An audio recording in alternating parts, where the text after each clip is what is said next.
The FNRad Snowboard Podcast is presented by FlowJoy Water. Burton Snowboards supports FNRad, and I couldn't be more stoked.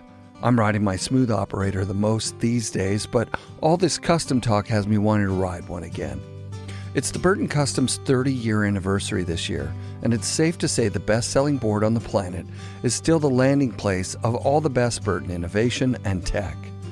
If you live in the Lower Mainland, be sure to drop by the new Burton flagship store at 4th and Burrard in Vancouver and grab yourself a Burton Custom. Hey listeners, this one's for you. Upline Brewing is beer for snowboarders by longtime Pacific Northwest shredder and FNRad listener Carl Montoya, who started Upline so you can crack a cold one anytime. No buzz, no slowdown, just good vibes. Unlike most NA beers, these actually taste legit, and they're brewed with adaptogens for a mellow uplift.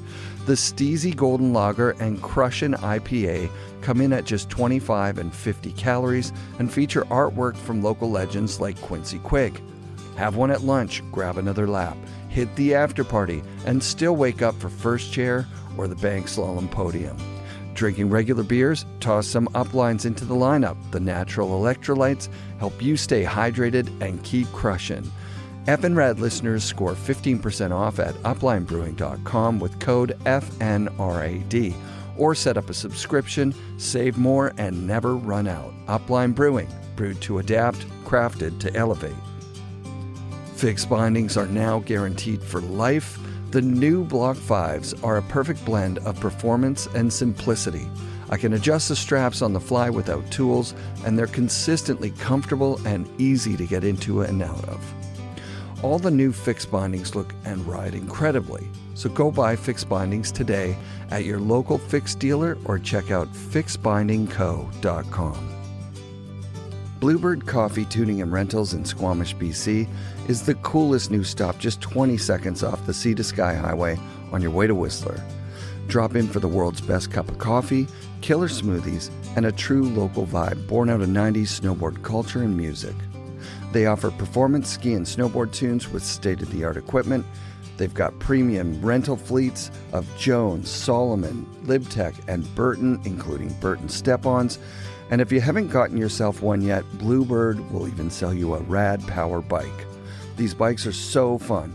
For a blend of expert knowledge, convenience, and a lot of charm, stop in and say hi to Bluebird, the raddest mandatory new stop on your way to Whistler.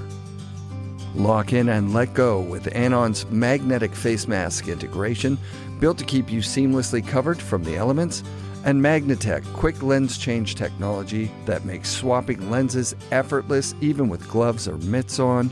Enhance contrast and clarity with perceived lenses and get the most accurate perception of the surrounding environment regardless of light and weather conditions. Clarity starts where distraction ends. Full face coverage, complete presence.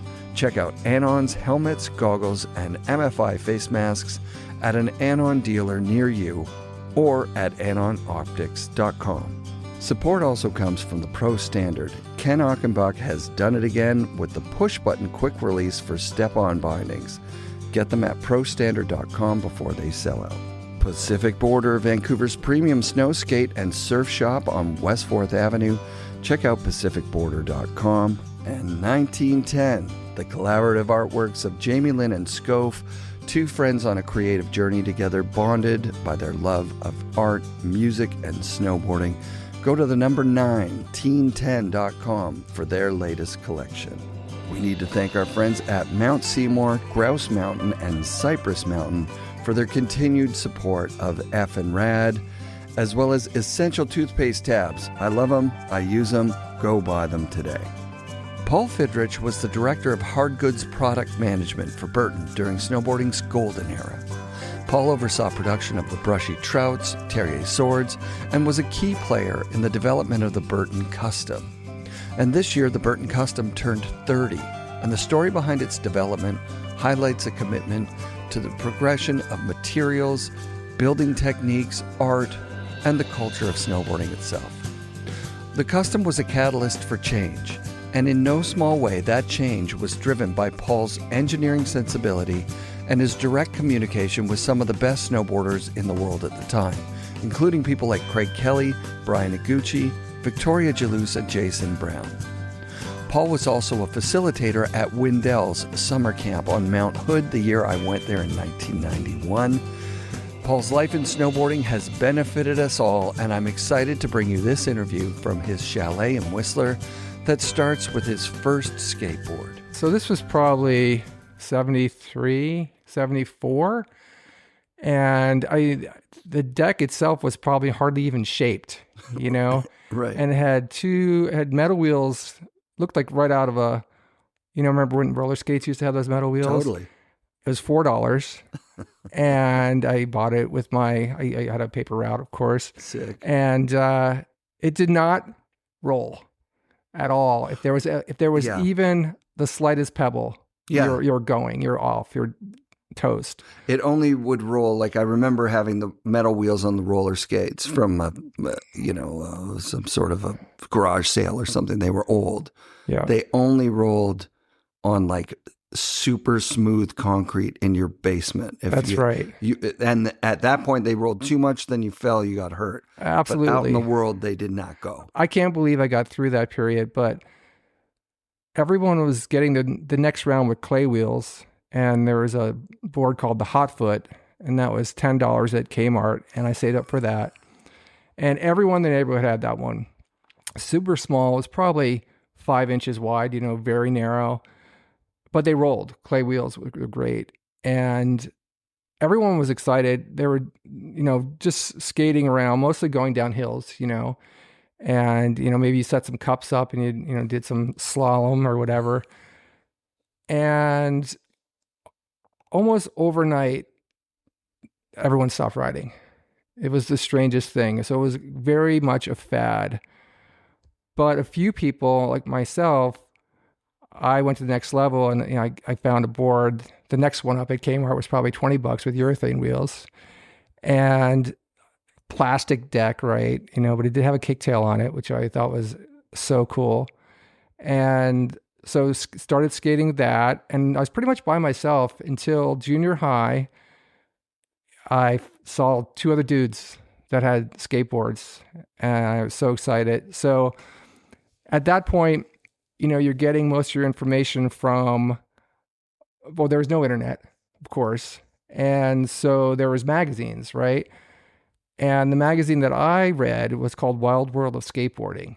Wild. And the reason I read that one is because it had great distribution. I'd go to the grocery store with my mom. Yep. And there it was, right? So that's where you'd study these images forever. You go page by page, just, oh my God, look at this, and it was all the legends there, right? So, Lonnie Toft and, Tony Alva and all those guys. And then the mail order guys would have one page, all the stuff, real tiny, and you're just dreaming. Okay, oh gosh, if I could only get those Sims wheels, right? And so you're in there just trying to figure out, okay, how can I get enough money? How could I save enough to eventually get like a board that worked? And eventually I did. And probably about 3 or 4 guys skated well. And we all had good decks, and we started doing ramps, of course. Now, this was Allentown, Pennsylvania, and we didn't really have much of a scene. So, one dude had a ramp in his backyard, and so we'd all go there, right? And for a period, it was the greatest thing ever. And then, out of nowhere, all the ramps were gone. And again, that was an insurance thing. I don't know what happened, if it was real or not, but the parents or whatever, oh my God, someone's going to get hurt and I'm going to be liable, and all the ramps are just done. And so by 8th or 9th grade, there was nowhere to skate, and it was over. And so that was 79. And so that was it for me. I pretty much had to there was nowhere to skate. Right. The whole thing just was dead. So I really got into skiing, though. I love the mountains, and we had a bunch of small hills in Pennsylvania, 500 vertical feet, And I just loved going. I loved snow. I loved the whole thing. But I do remember my first time seeing a snowboard, which was in that magazine. I think it was Lonnie Toft in that yellow Sims board. Yep. And I said, oh my God, this is it. I mean, it's skateboarding and it's snow. Yeah. Tom Sims knew how to brand stuff. And yeah, even still to this day, that ad is burned in my... I was just dreaming of it. Yeah. But no one else was doing it around me. And, there was nowhere to do it per se. Yeah. And it's kind of funny, like listen to Jamie Musselman, who was on with you a couple months ago. In New Jersey, he had a little scene, right? Yeah. And so that, if you have a little scene, then that just, builds. Totally. And we didn't have one there. We were all just skiers at that time. And so I ended up going to college and at Wilkes University in Pennsylvania as an engineering student. And, somehow, again, through the ski magazines, started getting the Burton catalogs. Oh, wow. And so I'm going, all right, this is, but you couldn't do it anywhere.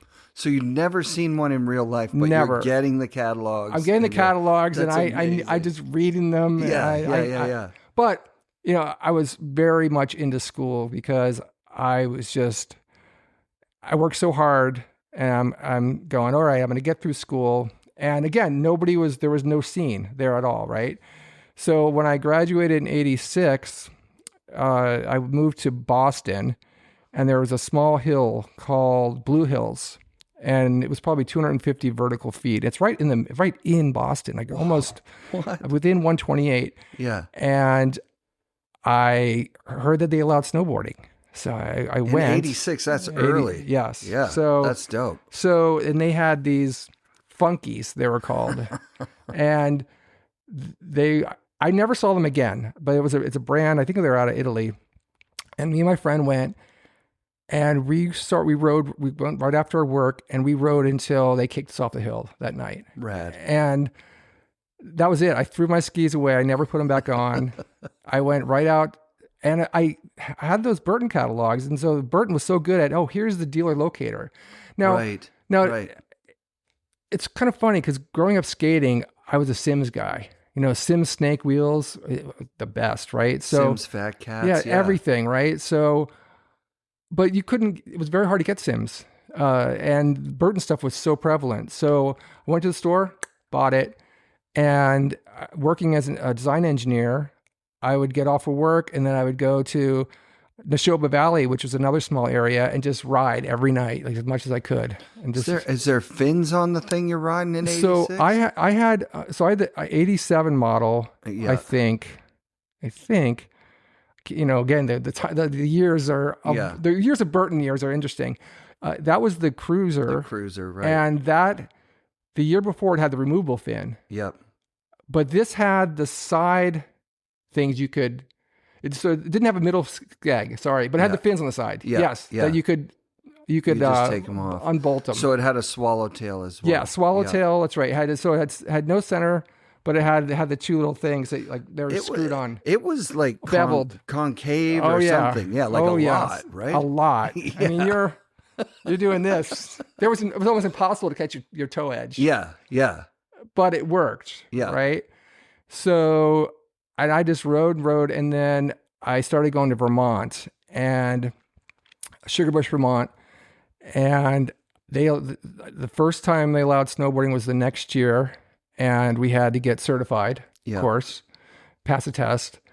At that time, I was riding, I think, so that was probably I still riding the Burton, but then the next year I got a freestyle, Kemper freestyle, which was the green one, which was way ahead of its time. The Lucky Charms, yeah. Yeah, it actually had the back, it had it wasn't a twin tip, but you could actually ride fakie. It had really good kick. It was awesome. Fakie, I mean, yeah. So I was riding that real hard, and it was funny because I was this design engineer. I worked in R&D at Polaroid in Cambridge, Massachusetts. We were working on digital cameras. Whoa. We were in the mid 80s. Yes. Late 80s. Yeah. This was 87-ish. Damn, 80, yeah. Man. So, and we had the world's first megapixel sensor. Yeah. And so I was a design engineer. I actually did all the digital design of the cameras, but we were in R&D, strict R&D. I mean, we're up there, I was with all these super smart guys. I don't know how I got in, but I would leave on Friday at early, and I'd drive to Vermont, and I'd get there. It's a 4-hour drive, and I'd get there in time to get to the shop. There was a shop called Clearwater Sports. They were the only snowboard shop in Sugarbush, to go hang out with dudes, right? And then I would ride Saturday and Sunday, and then I'd get up Monday morning and I'd drive to work. So I did this for years. And it was funny because my friend gave me some great advice. She said, don't push your chair in when you leave on Fridays because they know you left. Keep it out. Because I would be leaving at 2 o'clock on a Friday to get up just to hang out at the shop. Yeah. And we were talking about this earlier, but one of the things that was a real big culture thing was the shops, right? We'd all go to the shops and hang out and watch the videos and talk about the latest stuff going on and whatever. And I mean, we spent hours there. Yeah. And at the same time, I think I worked a little bit for them, didn't get paid. I was like, oh, Sure. Some guy dropped off. Can you wax this? Yeah, sure, whatever. Yeah, no problem. Right. You're an engineer at Polaroid, but on the moonlighting as a wax I was trying so hard to not be that. I was like, I want to just, So, yeah. And so I kind of had this double life going, and it was great. So, as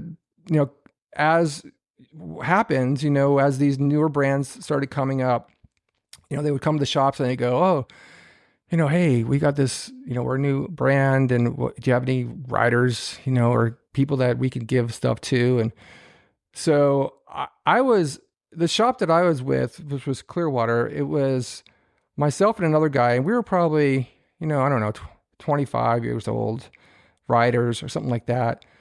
And the other kids were 13. Kids. Yeah. Kids. Yeah. And so, they're going, oh, these guys would probably be able to say, hey, come over to the shop and maybe try this board or buy this board. So they, so I remember Nitro came in and Kemper came in. And so, like, okay, which one do you want? Well, one guy took Nitro and I took Kemper. And so I was riding for Kemper. Again, it was a shop sponsorship. But yeah. I wasn't looking to try to be a pro snowboarder or anything. I knew I wasn't good enough for that. But at the same time, it was just nice to be it was really nice to be able to say, okay, I'm gonna represent you guys and just be part of the whole thing. Testing next year's stuff was always such an honor. It felt like you're on the hill, and people, you mentioned this earlier, people on the hill would be curious about gear. Like, what are those bindings? What board is that? Where did that come from? And if you had next year's stuff, it was just a great feeling. It was also cool because I was a huge tinkerer, and we all were back then. Mm-hmm. I mean, people don't realize this. Like, kids don't realize this today. We were all screwing with our boots, screwing with our bindings, making our boards stay together. Yeah. Right? Because they're all blowing apart. Yeah. And so had our, I got this little thing on the back of my heel that you can, so you don't get heel lift, and you're putting them in the back of the Sorels, does it work? Yeah, cool, whatever. But I ground it down so that you could, tweak better, like stupid stuff like that. But it was such a fun time period. And it was great too, because there was such a small group. Everyone knew everybody, right? So yeah. You go to the mountain and everyone, you say, oh yeah, that's... You go to a different mountain and you just look around. Oh, they're the snowboarders. And then you just meet up. Go hang out with them. That was it. It was great. Yeah. And so, and it was, Vermont, I mean, we definitely had good athletes there. And, so on the team, it wasn't much of a team, because that was a thing too. Sure. Yeah. Because we weren't teams. Yeah. We were not a team. Yeah. But it was the Huffman brothers. And and it was the Seths. Damn. And it was Ollie Glay. Holy shit. I know, it's crazy. That is nuts. And myself and this other guy named Wolf, who was the older guys, right? Yeah. I still remember the older guys. One in particular, when we went to Horseshoe Valley, which was like a 4-hour drive from our house in Sudbury. And the guy was in a one-piece Kemper suit. He was wearing riding Kemper bindings and board and the gloves. And we were like, is that, the first sponsored rider? But no, he was like 23 years old. So he had a job and he could buy whatever he wanted. Yeah. Whereas we had to beg our parents, get one piece at a time, trade it amongst ourselves. And I remember saying like, oh yeah, that old guy. And I'm talking about a guy who's like 25 maybe at the most. Right. At the most. Right. But yeah, and those kids that you just mentioned would have been kids. Oh, they were real. I mean, Lucas was so tiny, so small. But it was funny too, because we would do these crazy things. Like I'll jump in a van and just drive down the US Open, right? With no adult supervision, no nothing. None. And there was no cell phones, no anything. You didn't know how did we even get back? I mean, everyone was just running around. Yeah. And the person at the shop, he drove the van down and he drove us back. That's it. And I mean, it was crazy, but it was super fun times. Yeah. It was unbelievable. I went from summer camp that my mom had gone to, where there's like a schedule, like you get up at 6 in the morning and you go in the freezing cold water and then you sing some songs and then you all have breakfast together and then 2-3 years later, I'm at Windell's and you can't tell a counselor from a camper we could have left and no one would have known. There was no accounting. No. And it didn't feel dangerous. It felt exciting, but it also felt like I don't want my parents to know what is going on. It was free. I mean, it was totally free. Yeah. So my first camp experience was 1990. Mm-hmm. And so, of course, we'd all seen the videos, Mount Hood, right? Totally. And so I said, I'm going to go to summer camp this year. And so I think I called Camp of Champions and I called Windell's, which was called Shred the World that year. Oh, Shred the World. I remember the little quarter-page ad. Yes. And Shred so the World. Tim answered. No way. And so I could just tell from his voice. I was like, he could use me to come to this camp. I'll just leave it at that. I think sure. So because there's probably 5 campers or 6 campers. So anyway, I went out there and every camper was probably 14. Yep. And I was mid-20s. Sure. I mean, I didn't give a crap. I was having the best time ever. Right. And even thinking about it then, I don't think they treated me like a dude. I guess this guy in a camp. I have absolutely no idea how old Chris Pappas is, but he picked us up so this is 91. He took Tim's Astro van or something. Yeah. It wasn't the Bullet. Maybe it was the Bullet van. It was some sort of white van. Yeah. And picked like 4 or 5 of us up.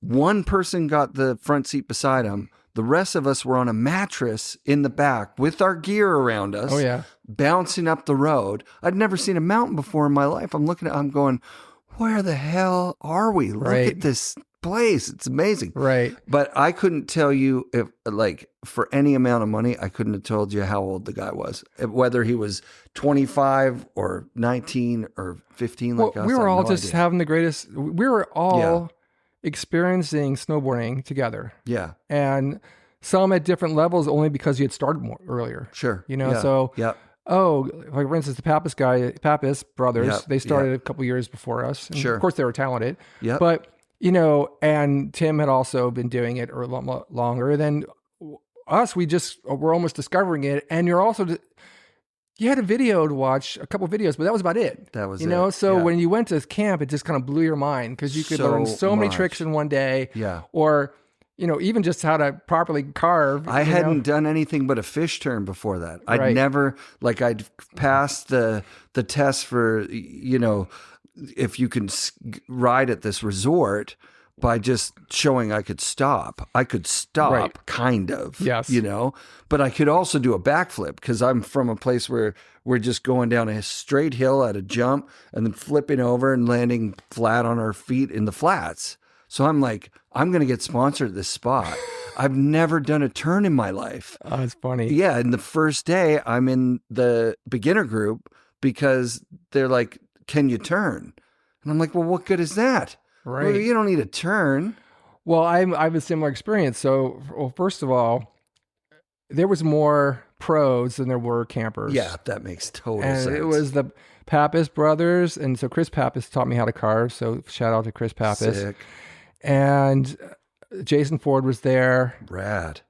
And Lisa Vincingera. Sick. And Todd Richards and Delaney. Wow. Kevin Delaney. Yeah, yeah. And a bunch of others. I'm Scott sure Downey would have been there. Yeah, they were. The whole Sims team were there. Yeah. So, and that was the thing. It was almost a Sims camp, pretty much. We all, because that was probably the last year they were really all together in Right, because 1990. Tim hadn't gone to Checker Pig yet. No. So right. what happened was, so a couple things. First of all, so all of us just were kind of hanging out, and if you ever been to government camp, especially then though, you're just sitting in like the Huckleberry was the inn, and there was us and High Cascade at the time. And that was a very small camp too.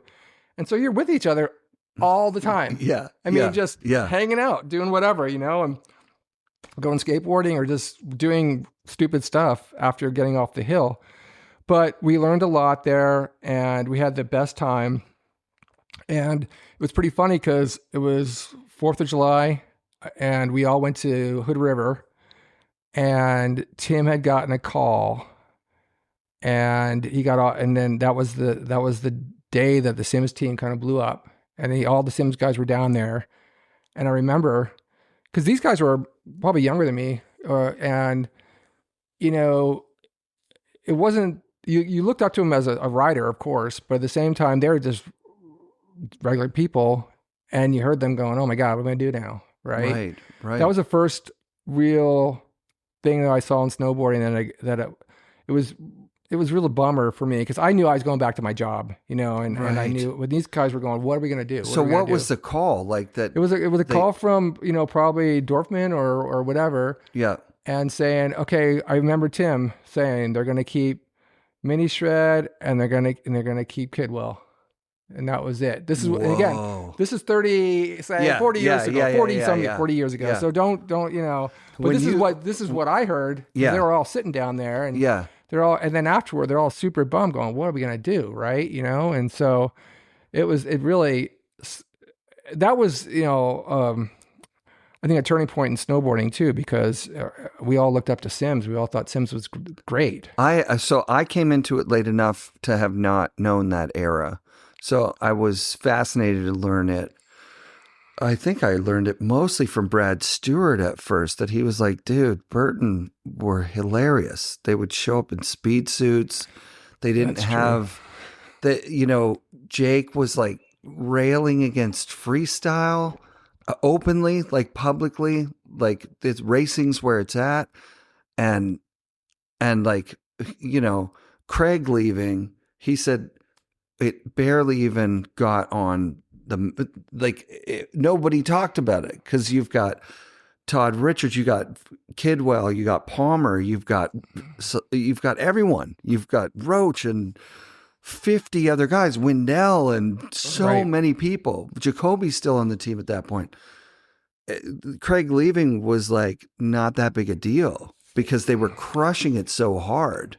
And it was interesting too because one of the reasons I went to Kemper was because they had a freestyle board. Yeah, it was called the Freestyle. And it was awesome. What a rad name. And it was so much ahead of the Burton stuff at the time. Yep. So it was such a turning point in the industry when you think about it. You had these really cool brands. You had Sims, you had Kemper. Of course, you had others starting to come up. And Burton was definitely behind. And we've all heard the story about how Craig came in and really changed things there. And but for me, I was still on Kemper and I was having the greatest time and I thought it was awesome. And so I parlayed, after I went to camp for 2 weeks, I stayed an extra week. I said, hey, Tim, can I stay an extra week? He's like, thank God, please. Oh, and here's another story, which I just found out, so Jamie Mosselman, who's a good friend of mine, a couple things I saw on this. I didn't even know these things existed. This vintage snowboard, old school snowboarder Facebook groups or whatever. Totally.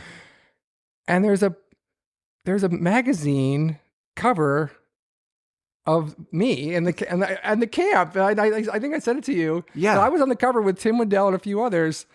I didn't even know this thing existed. It was 1990. Amazing. It was crazy. It's not you on the snowboard, but no, I was standing there. Yeah, next to Tim. Yeah, and there's like some heavy hitters in that. It was funny so because sick. it was just, I didn't even know this thing existed, and it just popped up. Yeah, I'd never seen that name of magazine before either. It was just some Japanese magazine. So with that, this was just last week, I sent it to you and Jamie Meiselman, and Jamie says to me, "Oh yeah, I went to that camp. I didn't go. He was working as an intern for Transworld at the time. Wow. And we had totally forgotten that we'd met each other in 1990. But here's the thing, back then, there was such a small group of people snowboarding that we all eventually connected. You know, it's like somehow, some way, you know, whereas, well, of course you were at Windell's camp when I was at Windell's camp. I mean, this is what happens, right? Right. Because the origin story goes all back to a very small amount of people, and we all pretty much knew each other, or you knew somebody who knew that guy. Totally. You know? So, and it was so different then. I remember this too, because Foster was there, and he had a bunch of gotcha clothing, and he said, "I need to get some shots of gotcha." So he grabs Todd Richards and said, "Hey, put these on," and they, shot for whatever. Couple hours, and then Todd's riding on gotcha. That's how simple it was back then. Yeah, there was totally. No, contract negotiation, whatever. No, there you go. Okay, all right, Todd. There you go. And so it was just a different world. It was funny. Remember the snowball fights? That happened while I was there. Oh, okay. It was like I think it's a tradition that started at maybe the year that I was there. I was maybe session 3 or something. And so they'd, last day, the campers from Windell's would have a snowball fight with the campers from High Cascade. Yeah. And it was, so even if you were at different camps, you're kind of at the same camp because you were kind of together. Exactly. Maybe you'd go over and try their features. They would come and hike the pipe. Like it was, 30 guys. It was a lot more integrated in the early days because we're all in Huckleberries, or all at their spot was right next to Huckleberries in government camp. Yep. When Tim moved down to Rhododendron, it became its own little deal. So, but people would still come from High Cascade. Oh yeah, they come and skate, right? Of course, and hit the trampolines, and then there were mountain bikes and trails and shit. Yeah, it was insane. You could have poached that camp and not been a camper and just showed up and been like, I'm a camper, I paid. So after I did the camp, so I said, okay, I want more. I had been working as an engineer at Polaroid, and you're basically sitting at a desk designing, whatever, at a computer designing. Again, this is way before internet, CAD stuff, whatever. A lot of manual stuff, and it was cool because I was doing some cool stuff. But my heart was in snowboarding, so I called Tim up and I said, "Hey Tim, I want to work for you this summer," and he said, "I can't. I can't pay you." I said, "I'll work for free." He said, "Come on out." Wow. And so I said, "All I want is a lift ticket and room and board." He said, "Come on out." So I go to my boss. And we didn't have sabbaticals at that time. And I walk in and I said, "Hey, I want to take the summer off." Yeah. And I want to take a sabbatical. And they said, we don't have sabbaticals. And I said, "Well, then I quit." And, then, okay, well, we'll work something out. We'll figure it out, whatever a sabbatical is. Yeah. So I had called Tim, and Tim was very enthusiastic to have someone come out work for him for nothing. Yeah. And I just wanted more, access to like the best half pipe in the world at that point. Well, not just that. I was living a double life. I mean, I was, working 9 to 5 or whatever, as an engineer. And then I'd run up to Vermont and I'd hang out with 13, 14-year-old kids. You're still doing that, right? Yeah. Right, and so and then I had done 2 weeks out in Mount Hood, and I thought it was the greatest. And so I really wanted more. Yep. So, and the thing is too, is that I wasn't looking to get, like sponsored or whatever. That was, and by the way, by that time, kids are getting way better. It was because I had a job. I mean, it wasn't that I needed money for a snowboard or equipment, but it was more of, I just really wanted to be part of it. I wanted to be more, right? I wanted more of it. So I go out there and basically it's like, all right, get to work, And so I was picking kids up at the airport. I was doing video work. I was doing teaching, and mostly low end, like guys beginning, whatever, learning how to carve kind of thing, that kind of stuff. You were probably my teacher. So maybe. And, so it was that kind of stuff, driving up, down back into the mountain. And it was awesome. And it was mayhem. It was mayhem. Yeah, awesome mayhem. Yeah, now you're reminding me that, so we didn't do the coaching because that's where I met my friend Steve, was he could also do backflips. He was from Amherst, Massachusetts. And we both bonded over being like, this is bullshit, man. They're teaching us to turn. There's nowhere for me to turn. He's riding, a 200 vertical foot hill. I'm riding 60 vertical meters, which is the same, 180 feet. Right. I don't need to know how to carve. And what's funny though is that we didn't know or care either at Tim's camp. We just wanted to make sure that everybody. Nobody came looking for us. Nobody was like, "Hey, those two guys that are in the beginner just fucked off and went and built a jump over on the top deck." I don't think we even did counts on who came up and came back. We were just like, who wants to go to the mountain today? And we would just drive up. Yes. And then someone would be like, I'm going to jump in whatever's car. Right. I'm not going today. I hurt my leg, so I skipped go one day. And then we went to the mall with Jimmy Scott. Like, that's not written down somewhere. No one knew. No, nobody knew. God bless Tim. First of all, Tim, I love you. I mean, good friend of mine. I haven't seen him in years, but we always got along great. And, Tim, I was, I guess, kind of the professional of the group. So Tim put me in charge of, okay, you figure out like when people are going to show up and how many people, like, do we need to go to the airport twice, or do we go once or whatever? Right. Now you got to remember too, we had no cell phones. We had nothing. We had no internet to see if times are on time. How do you even get everyone from the airport? I don't even understand how that works. I would just go with the van or whatever, and then I'd walk out. I'd be looking for dudes with a snowboard bag. Right, because people would show up from Ontario with a snowboard bag, and you're like, you High Cascade or Windell? I'm Windell. That's it. Okay, here we go. I mean, it was mayhem. It was mayhem. Yeah, like literally, so from a camper side, you get out of an airplane, you're really excited, you get your shit. And now someone says, get in the back of a van, and you're sitting on a mattress with a couple other people, and it all seems like, well, this is and that's how it works. Here we are. I'm kind of hungry. How do we get food? Somehow we got it. We got it done. It was fun. I'll tell you, there were no complaints from my side. I was like, this is insane and amazing. I mean, behind the scenes, of course, there was mayhem, but there was also, I mean, we had kids, for instance, that they wanted to go home. Okay. They wanted to go home. Yeah, we called their parents up. No, they're not coming home. You keep them there. What? Yeah. Okay. Your parents said they're not going to, you got to stay. I mean, this is what was happening in the background, and then of course we had injuries, and so people would get hurt, and we had no insurance information or whatever, and we're trying to take them, to the hospital or I watched that happen. I said that to you over text. There was a girl first day in the beginner group with us, fell, broke her collarbone, sledded down to the Timberline office where the ambulance, they asked her, do you want us to call an ambulance? She's like, what are you talking about? I'm fucked up. Of course I want an ambulance. Ambulance comes up and says, we can't take her away to the hospital without someone securing this with a credit card.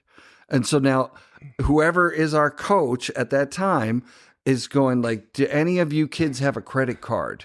And people are going, no. And the coach had to take their personal card out, put it in a machine so that this person could get taken to the hospital. Yeah, you asked me about that, and I had to say, we had so many of those, I can't remember them. I mean, there was just so many little incidents. Because we had, as you know, that camp was full of people. There was just tons of kids, right? Tons. And again, anything can happen at any time, whether it be there on the skateboard ramp or whatever. But we made it. We made it out, and it was a great experience. It really was. And afterward, Tim asked me, "Hey, do you want to partner and do these things, with him?" So, wow. I thought about it long and hard. I came out to Colorado. We hung out and talked about it a lot. And at the end of the day, I decided not to do it. And probably because it was a real leap of faith. I did it for 3 months and it was awesome. But it was also on that hairy edge. And I don't know if doing it for full time, like how that would have been. Right. And I had a job.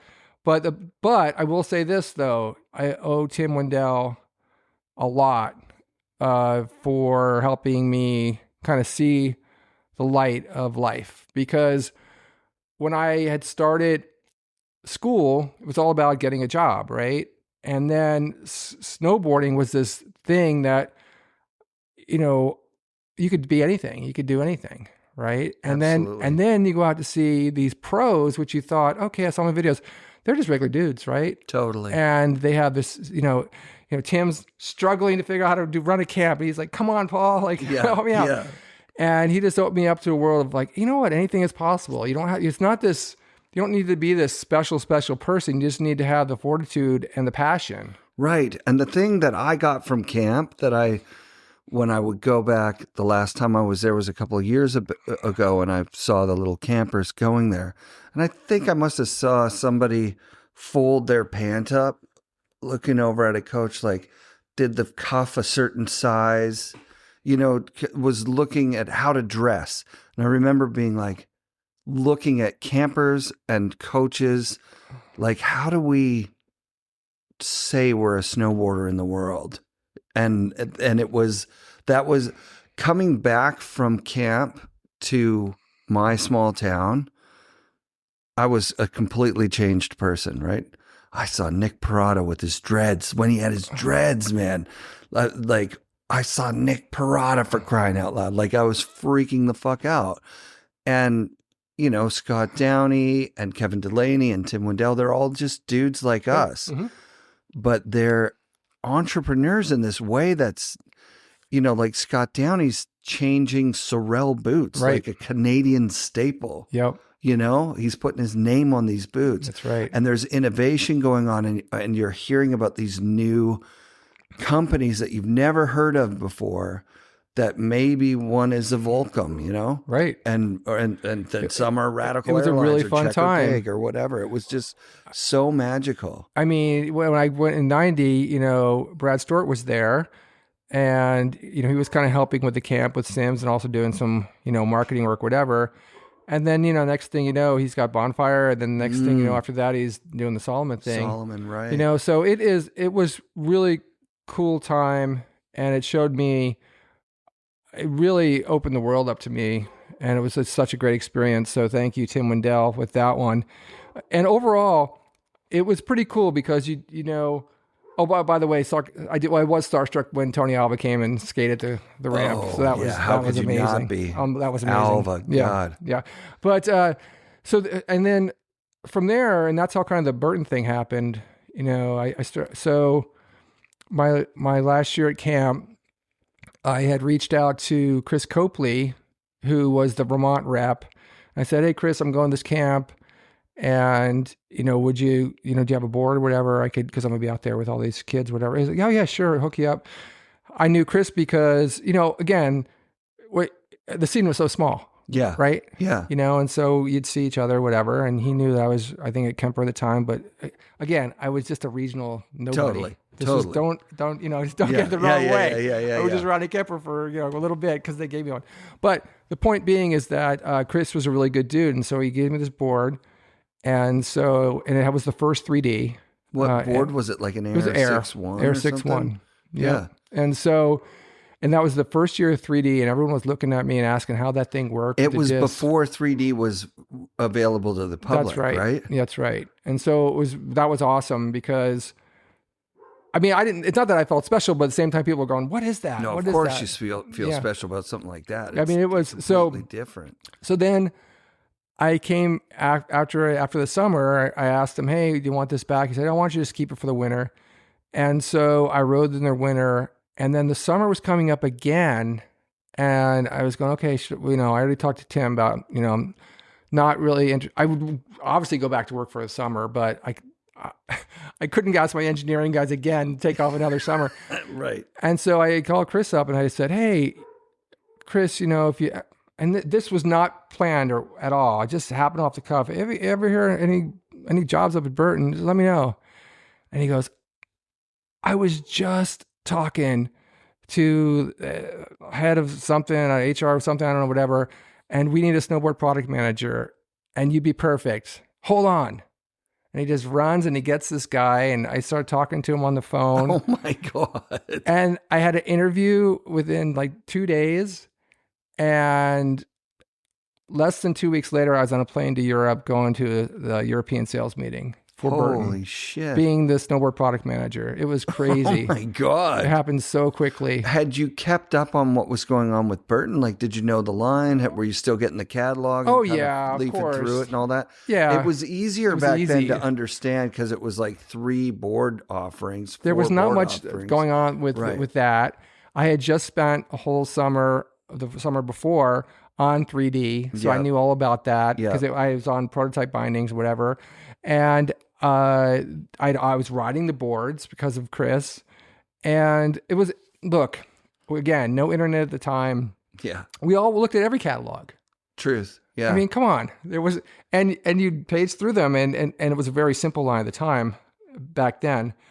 So 1993, summer 93, like May, June, I started, and Burton was pretty small then. Had less than 50 people in the office. They had just moved to Burlington from southern Vermont, and they were growing, of course, but it was really still small. Everyone knew everybody. I mean, it was one of those things where the Christmas party, you exchange and you like, hey, I'm getting one for Keith. I'm getting one for Secret whatever. Santa thing. Secret Santa. So easy. Right. So, but the factory is also attached right to Burton. Yes, I've been to the office, and I mean it's different now. Now it's different now. Now it's Craig's and whatever, but it used to be the snowboard factory. That was the spot. Yeah.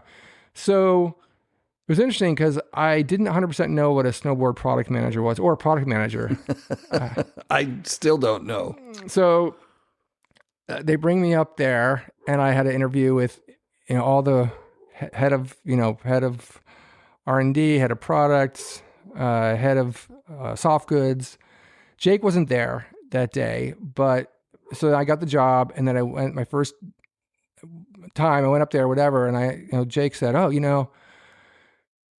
so, and of course you're like, oh, it's Jake Burton, right? Yeah. And I had met him once, on the hill. He's always very approachable. Sick. But he goes, oh, I was the snowboard product manager. That was my first job. And then he said, and if anyone asks if I ever have to sign anything now, what's your job? I always say product manager. Sick. And I'm going, oh boy. So, okay. I'm not taking over for Jay because I'm actually taking over for Andy Latz, who was the product manager at the time. And so then he goes, well, so the product manager is ultimately responsible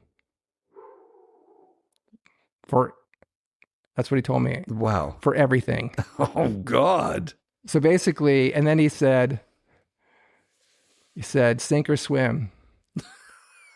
Don't fuck up. Wow. And that was it. That was his first words to you as your boss. Yep. That was it. Yep. And when he said "don't fuck up," is it like a nice guy saying it to you, or is it like Jake was very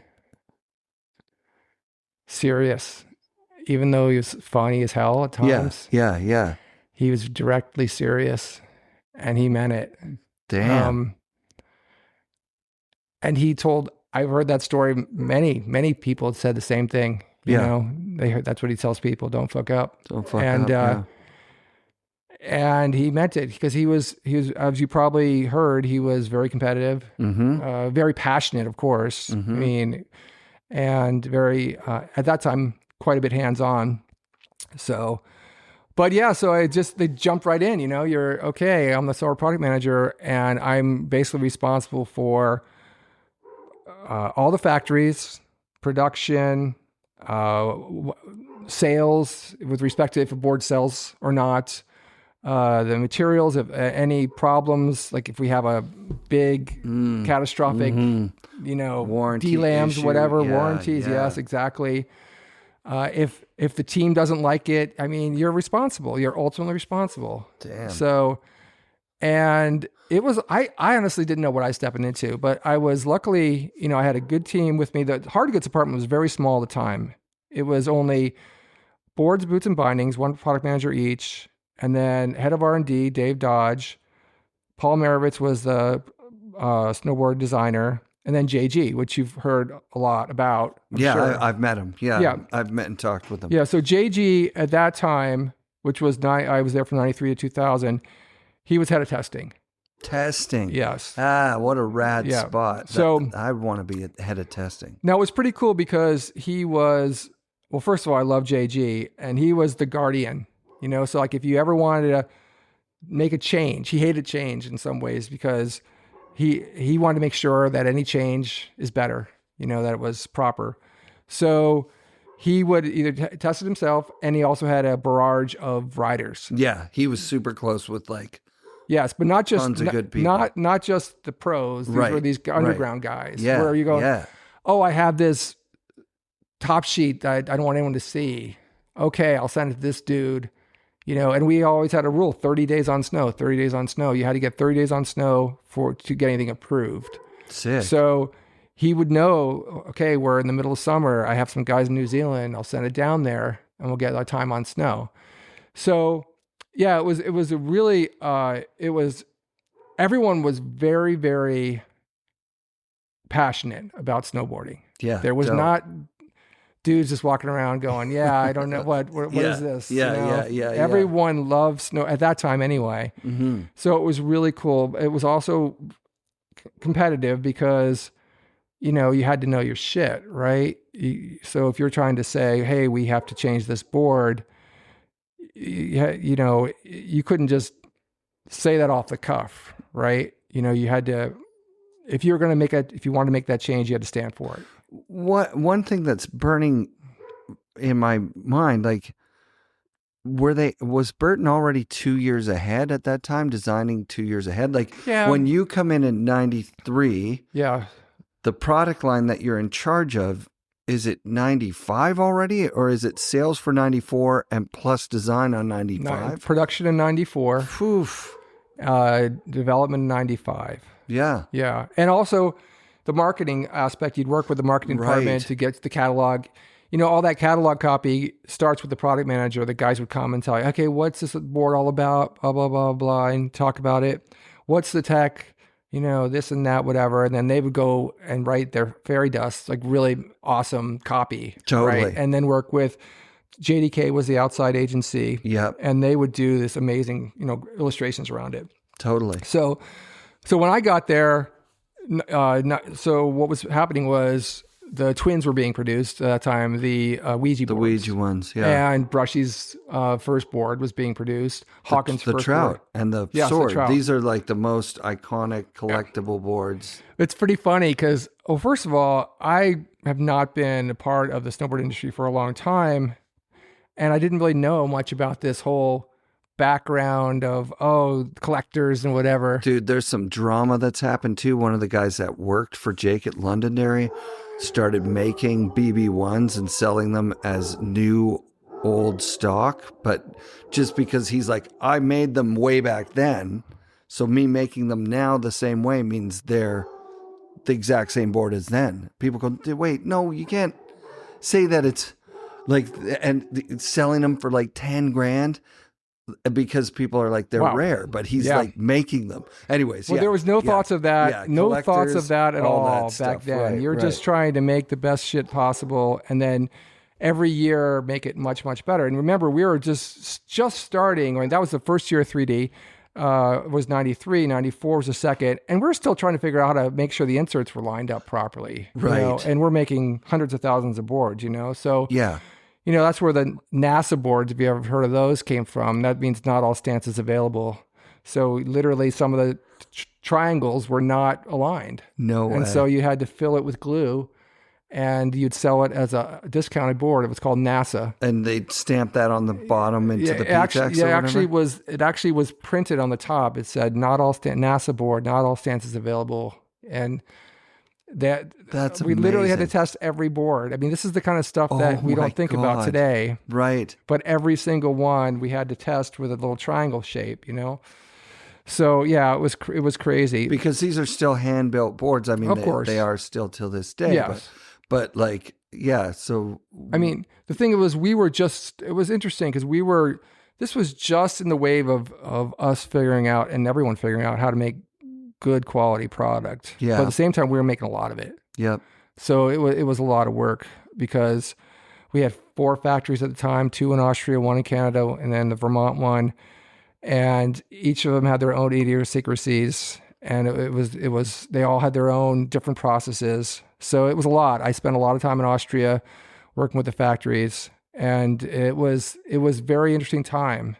But it was really cool because every year was new. So I got there, and they were Dave Dodge, great engineer. He just had invented the flap ratchet, which completely changed bindings. Totally. So we had the prototypes, and remember back then there was no 3D printers. Right. You know, so none of that stuff was happening. How are you making them back? So I think we had SLAs, which were SLAs are very kind of similar, but they were plastic. They were almost like crackers. You could break them with your hand. Oh. So you could make a SLA of something, and you could see how it could maybe fit together.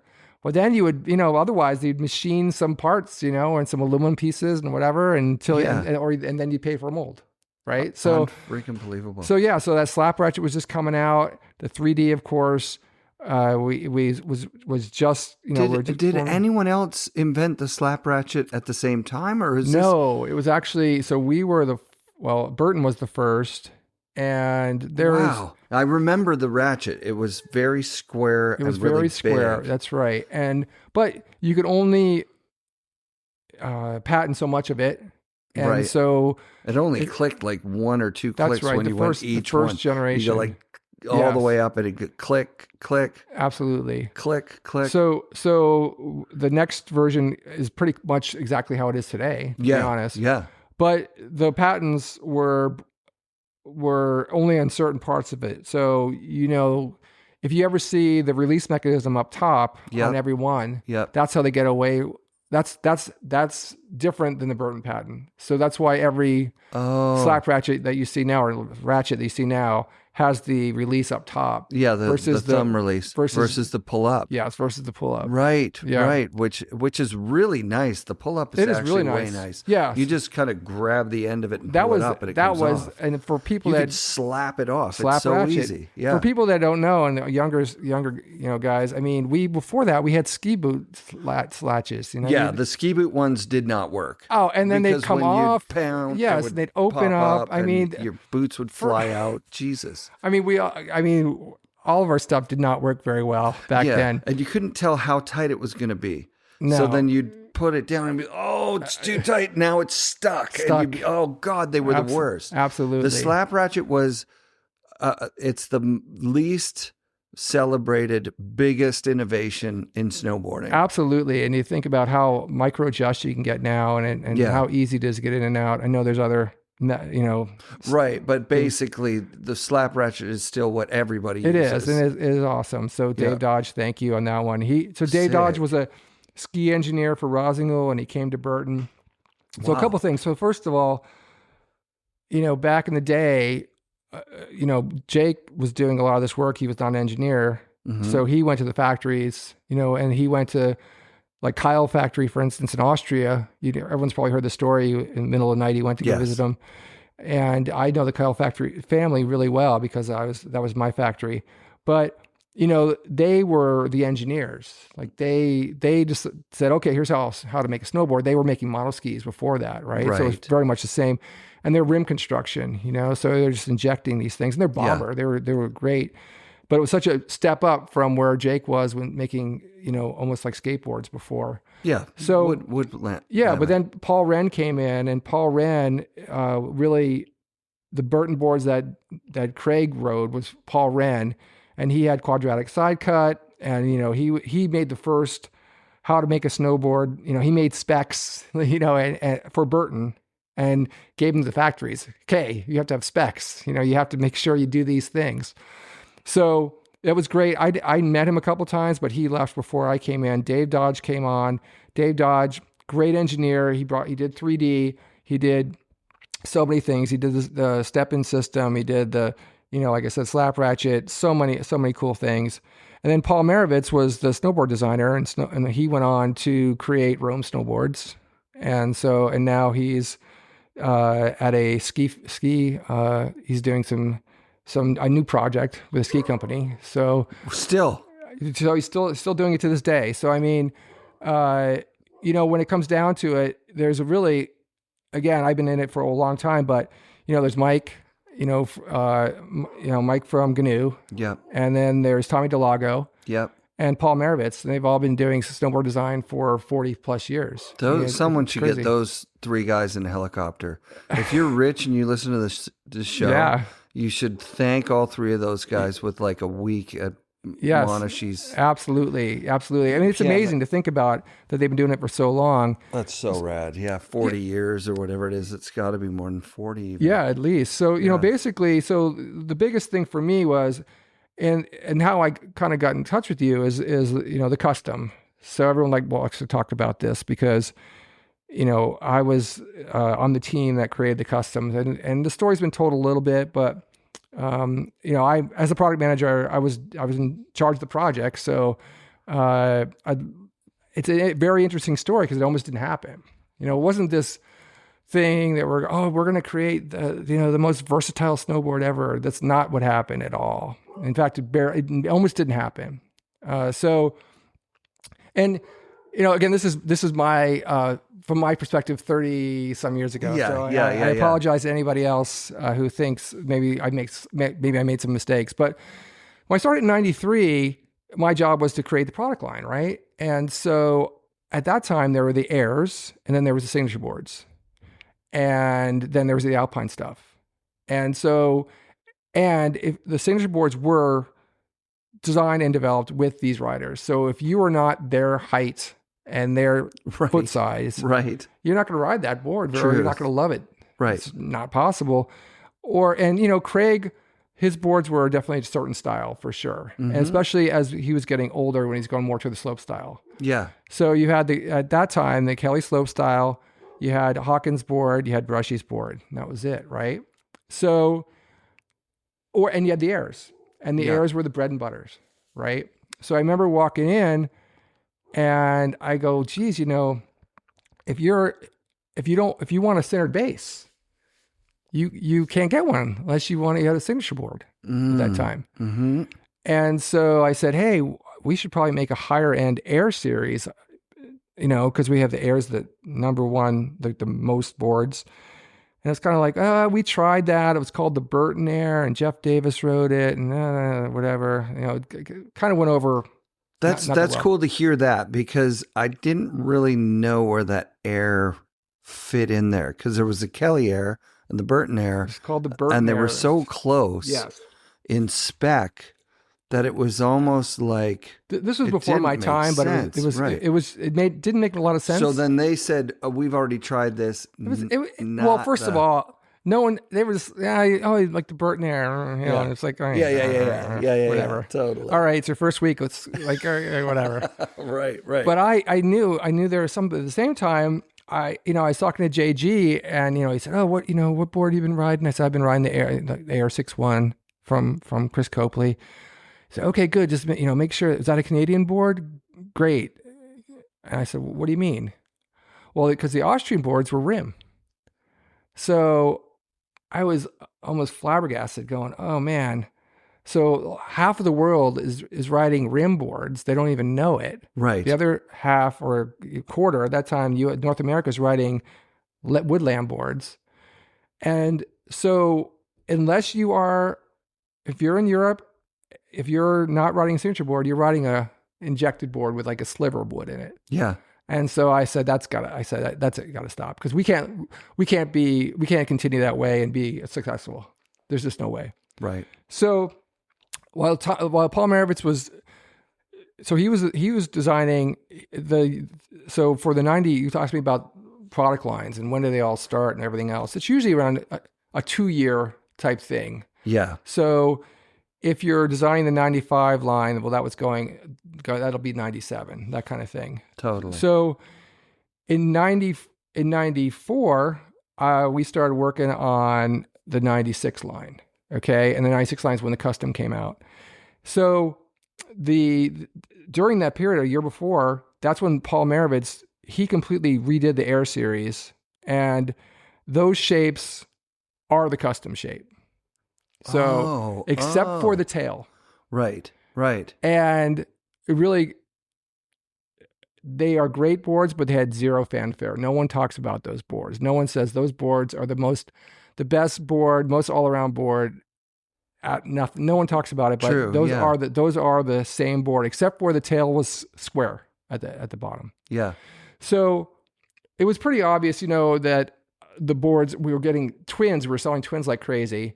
And so all the boards themselves, we knew that they were going to get rounded tails. I mean, that was just obvious. Yeah. But what was happening was, at that time, and if you guys remember, everyone was cutting down their tips. Totally. Everything was twin. Yep. Everything was about just jibbing, everything else. It was great. It was awesome. But at the same time, and Burton really was behind that curve.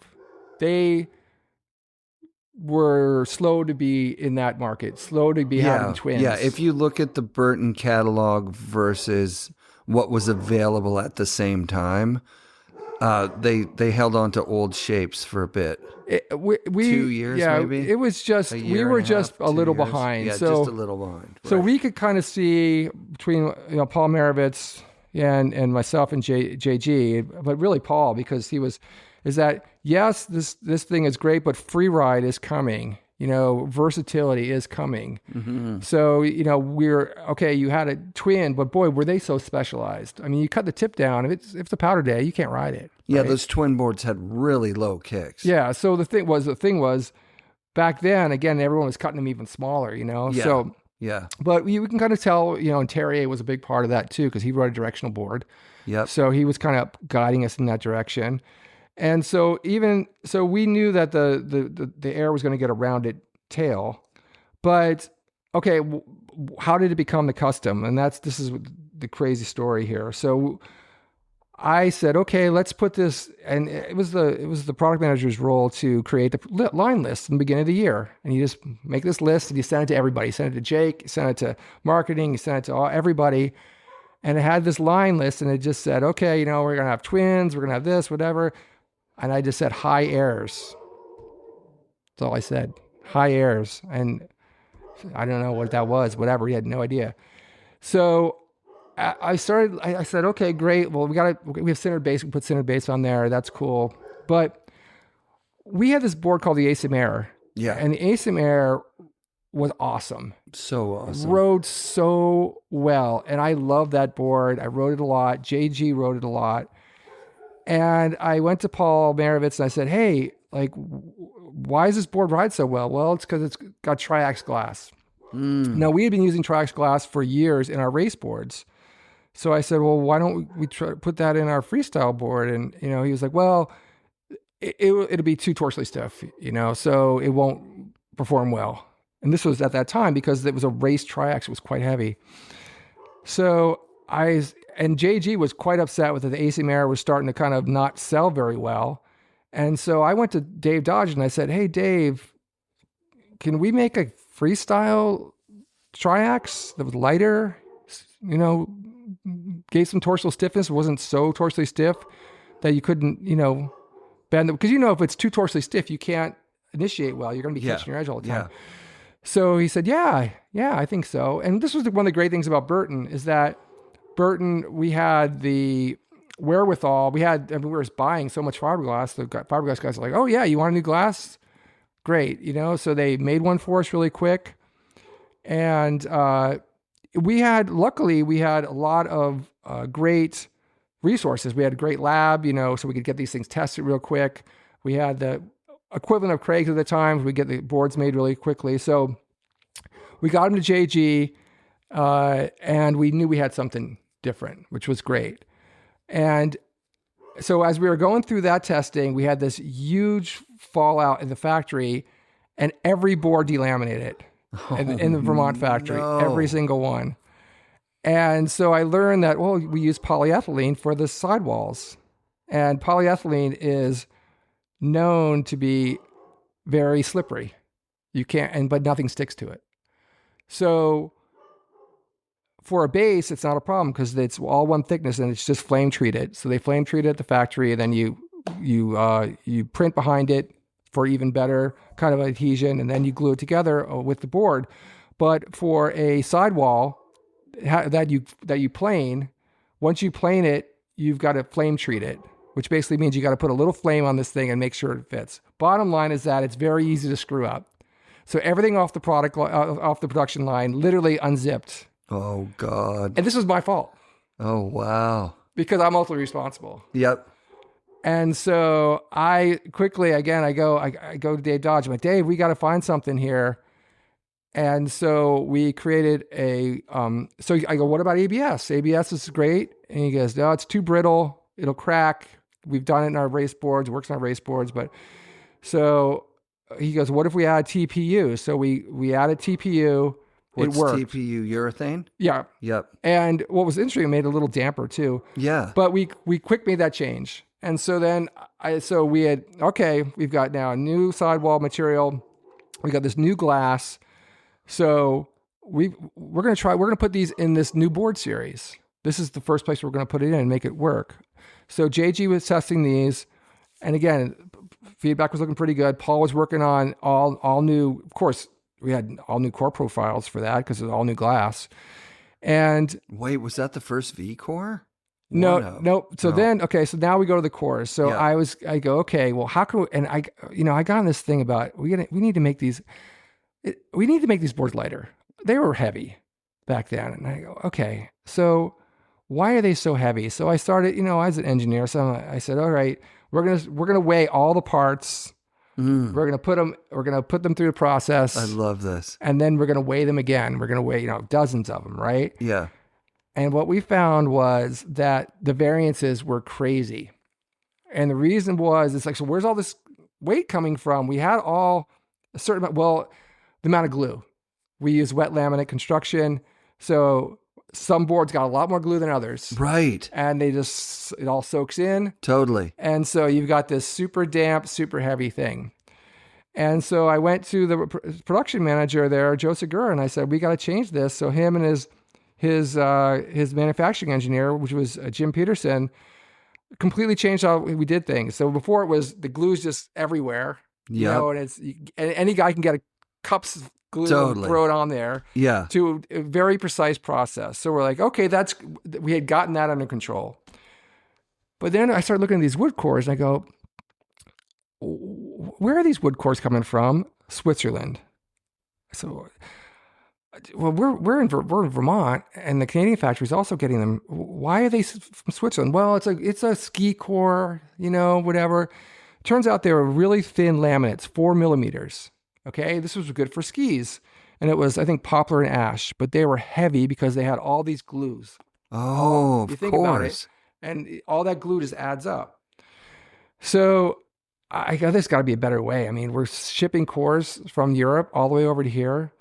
So I went to our ski factory in Canada, and I said, our snowboard factory, they also do skis, and they said, oh, we get Aspen. It's right here. It's available. From Quebec, right? Yeah. So I go to Dave and Paul, and I said, hey, let's try this Aspen core, but let's make it wider laminate. And so that's when we went to this Aspen Core 20 millimeter laminates, which is pretty much standard right now. Yeah. And so, and again, I apologize for anybody else that may have already been doing this. Sure. But we have no idea because there was no internet. Right. We weren't taking anybody else's boards apart. I mean, you're in a vacuum, right? You didn't take other people's boards apart? Because I know people from other companies. Not really. They took your boards apart. Yeah, that's never. For sure. We didn't have time. Right. It just, by the time you would get them, if you would, it was too late anyway. Right. Because see, for everybody else, they're like, okay, these Burton boards are popular. They're selling. Whereas you guys, how are you going to even know who's popular and selling? Well, not just that, but by the time it comes out in the market, we're already a couple of years. Yeah. It just didn't make sense. We never did that stuff. Yeah, didn't make sense. So I was super excited. We had a lighter glass. We had all new sidewalls. We had this new Aspen Core, which we called A Core. And so I was like, okay. And Jake was always about getting feedback. So you got to get feedback just from anyone. So we had some nice testing feedback from riders, and I'll bring Dave Downing into this in a second. But at the same time, I said, hey, I really wanted this thing to feel good, like when you pick it up, like light. So I go down to customer service, and there's a couple guys there, and I said, hey, what do you think? And they flexed it. Oh, okay, and pick it up. I'm like, what do you think? Yeah. I said, no, come on, it's light, right? Yeah. What? Yeah. I was so bummed. Right. This was not that much lighter. I Right. mean, it was by the grams it was, but it did not feel much lighter.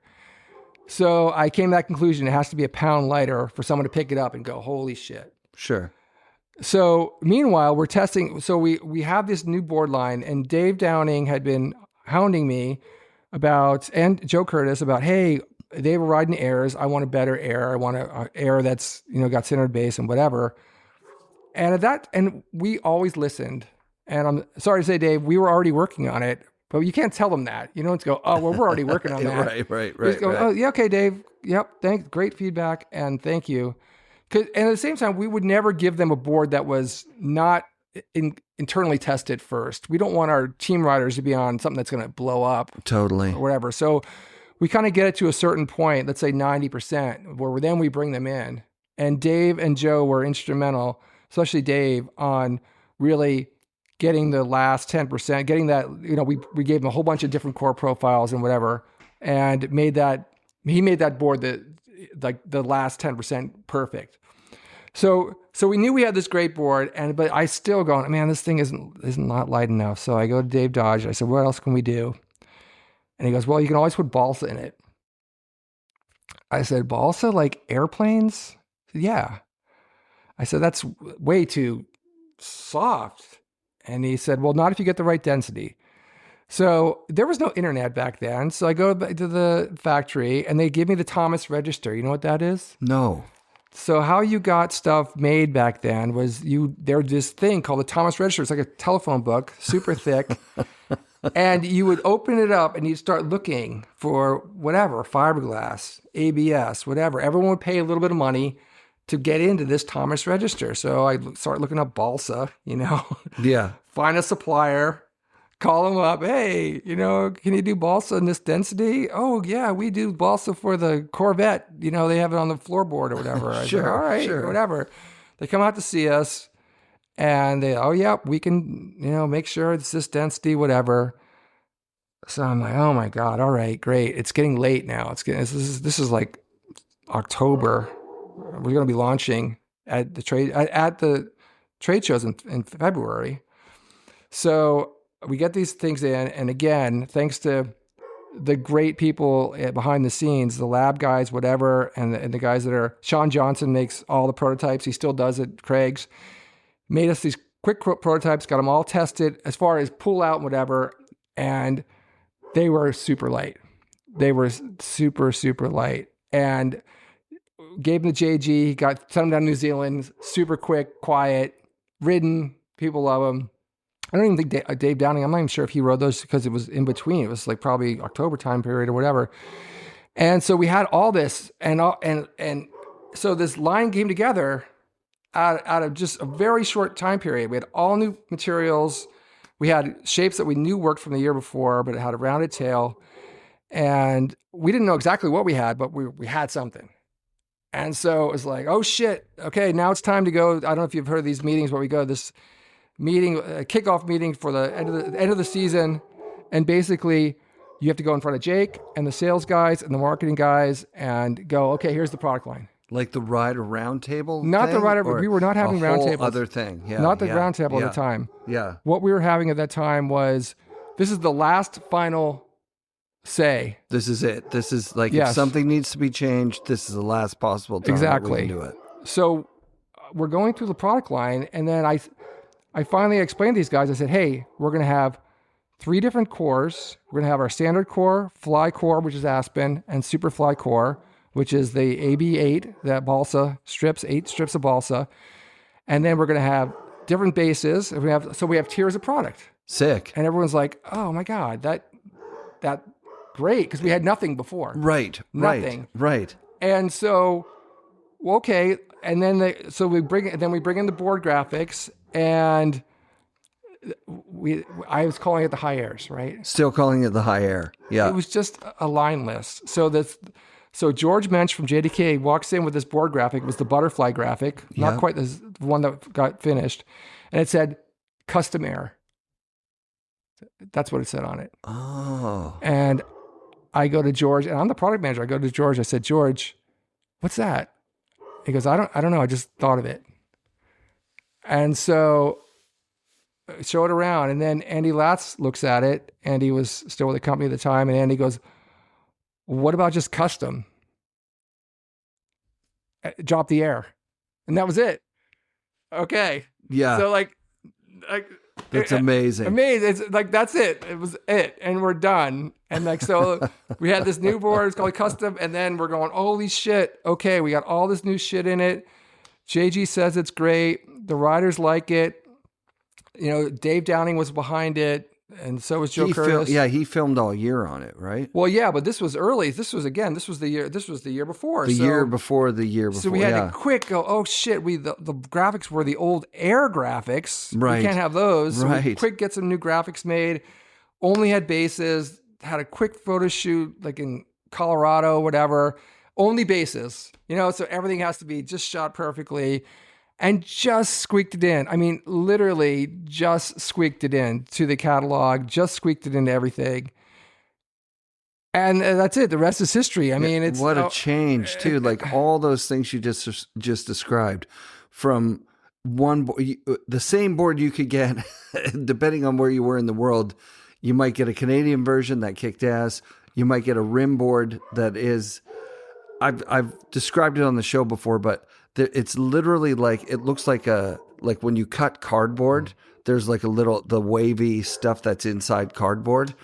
That's your core of wood. It's thin and it's just this wavy, shitty piece of wood that the sidewalls and the nose and tail, everything just is this reaction foam that just goes, and it was so bad that even like Rozzy doing these and Moro doing these boards with pre-cured, pre-cut foam, you couldn't sell them because the rim boards were so bad. People just said, don't get a foam board. Don't get foam. Yeah. Don't get it because they were so shitty. And you go from that to this, this tiered system of stuff, which is like how everything in every company is now. That's right. Right?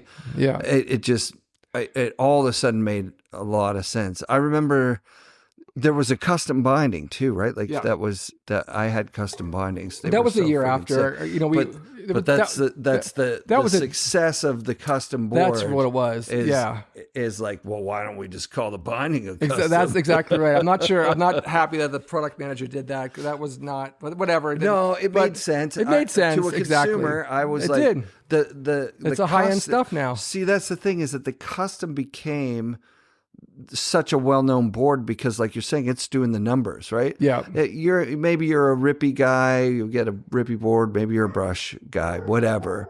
But the custom was like an everyman board. It was. Well, the thing is, it was the first board, at least on the Burton line, that you really could take anywhere and you could ride powder with it, and it held an edge really, really well. the other boards, every other freestyle board was biax, so biax, if you guys know, I mean, it's really easy to turn. You're not going to catch your edge, but it's not going to hold an edge as well. Torsionally, it just twists. Right, exactly. It's going to be not torsionally stiff at all. Yeah. Which is great for freestyle. It's fun. But not great at high speeds if you're riding groomers up here in Whistler. It's again, try. So for us to do all that in that short time period, I mean, it really is the culmination of, to be honest, like Burton had the wherewithal to make that lab, to make the prototype area, to make sure that we had the testing guys all in place. I mean, that was all JG. And then, Paul Marovitz doing the shapes, and, myself being very like, okay, I'm pushing the head of R&D, make a new glass and make it quick. And then we get it, we were lucky enough to get these things very quickly because our vendors were going, I want to make these guys happy. Right. So it was a culmination of all that stuff. And I never expected it to last as long as it did. I mean, it was 30 years. It's crazy. And the boards are pretty much the same. The only difference is they're wider now. And that has to do with riding styles. And we've all, before the custom 60, was 250 or something like that, waist width. Now it's a 256 or 258. So it's not a huge difference, It's not a huge difference. But it is a difference. Yeah. So the thing is that for us to nail it that well and it to still stick around, it's pretty cool. Well, I think that lends itself to what you were talking about before we turned the mics on about this generation of, if you're a current snowboarder, just got into it, right? And you're excited about snowboarding, you're not, the industry isn't counting on you to help it figure out how to make a board anymore. When you and I were duct taping our Sorels and coming up with solutions for heel lift, coming up with solutions for why is my board so heavy? Cutting off straps off the third top thing. I don't need this. I've never needed this. This isn't, and shaving stuff down. Nobody needs to do that now, right? Because 30 years ago, you spent, your time at work and your effort at your job to make something that's going to work well enough that, with a few little tweaks, it's 30 years old and it's still good. I mean, I think a big part of it is that everyone, and not just Burton, I'm talking about all the other brands too, were, at least the guys I knew, very passionate about snowboarding, so they not, you don't, if you're an engineer or if you're in product development, it's because you loved snowboarding. Mm-hmm. And so you are trying to solve these things for yourself. You're trying to solve your things for the customers. But I mean, you were out there, experiencing it, riding it. You knew because this was your passion. I mean, that's the big difference. I mean, it's. I don't know if it's like that today. I can't answer that, but it was then, and I think that's what made it great. To be honest. Yeah, I think I've noticed I made an effort this year to just do what we used to do, see someone in the lift line. I think the last 4 or 5 times I've been up there, every single time I've had a conversation that goes a little something like, oh, I see you're on a rental board. Are you new at the sport? Is this just your first year? And the guy goes, no, actually I only go a couple times a year. And if they get new rental boards every year. So I figure I'm on like the right thing. And then his friend is going, you know what? We went 3 times this year. You just spent $300 on rentals. You could probably go get a board for that. And then I'm going, yeah, you should go to the shop, look around, get something that you really identify with, and you'll probably go more than 3 times a year. He's going, yeah, cool. But I haven't been having those conversations for so long because I think the old man in me has been looking at everybody and just shaking my head, going, you're on a fucking rental board? I don't want to think about you. Oh, this kid's on, your bindings are on backwards. Twice this year, I was like, your bindings are on backwards. And then I stopped saying it like that. I started saying, oh, are you one of those people that rides up with your back foot still strapped in? And both times the people were like, yeah, that's me. I know it's weird. People always say that. And then I got to say, guess what? The reason we're saying that is because unlike skiing, snowboarders actually give a shit that you're having a good time on the hill. We want you to have your board set up forward properly. If there's any little tweaks that we can tell you to make your day better, we're into that. That's not a part of the ski culture right now, I don't think. Yeah, I think that's a heritage that comes from the days that we were looking at stuff going, absolutely. Oh yeah, no, dude, you're straight across. Come on, put a little forward angle on the binding. You're doing all these turns and you're never riding backwards. Why do you have your binding set 0-0? Well, I think a lot of it, though, to be honest, is let's face it, the collapse of the local shop. I mean, before you had a place that was a culture center, one, and also you can go and talk about stuff. I mean, if you go buy something off the internet, it's just a click. I mean, you don't learn anything. You know anything about it.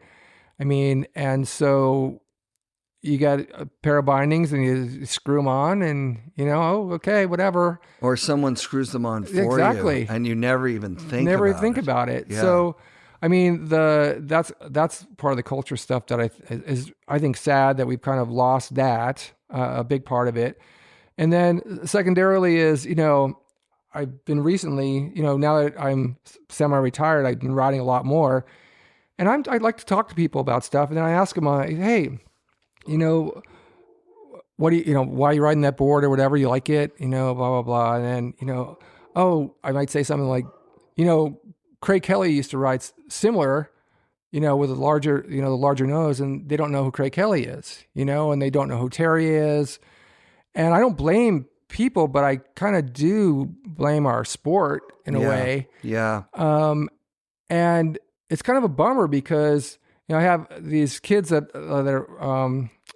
I know here that are lifties, whatever, and we're talking to them. And they're excited because they're getting new Burton boards. And I was also getting the same one, the counterbalance. And so I said, hey, this is a great free ride board. And it's, I like the fact that it's got a nose on it. And then I kind of talked a little bit about how, Craig used to like to have a longer nose.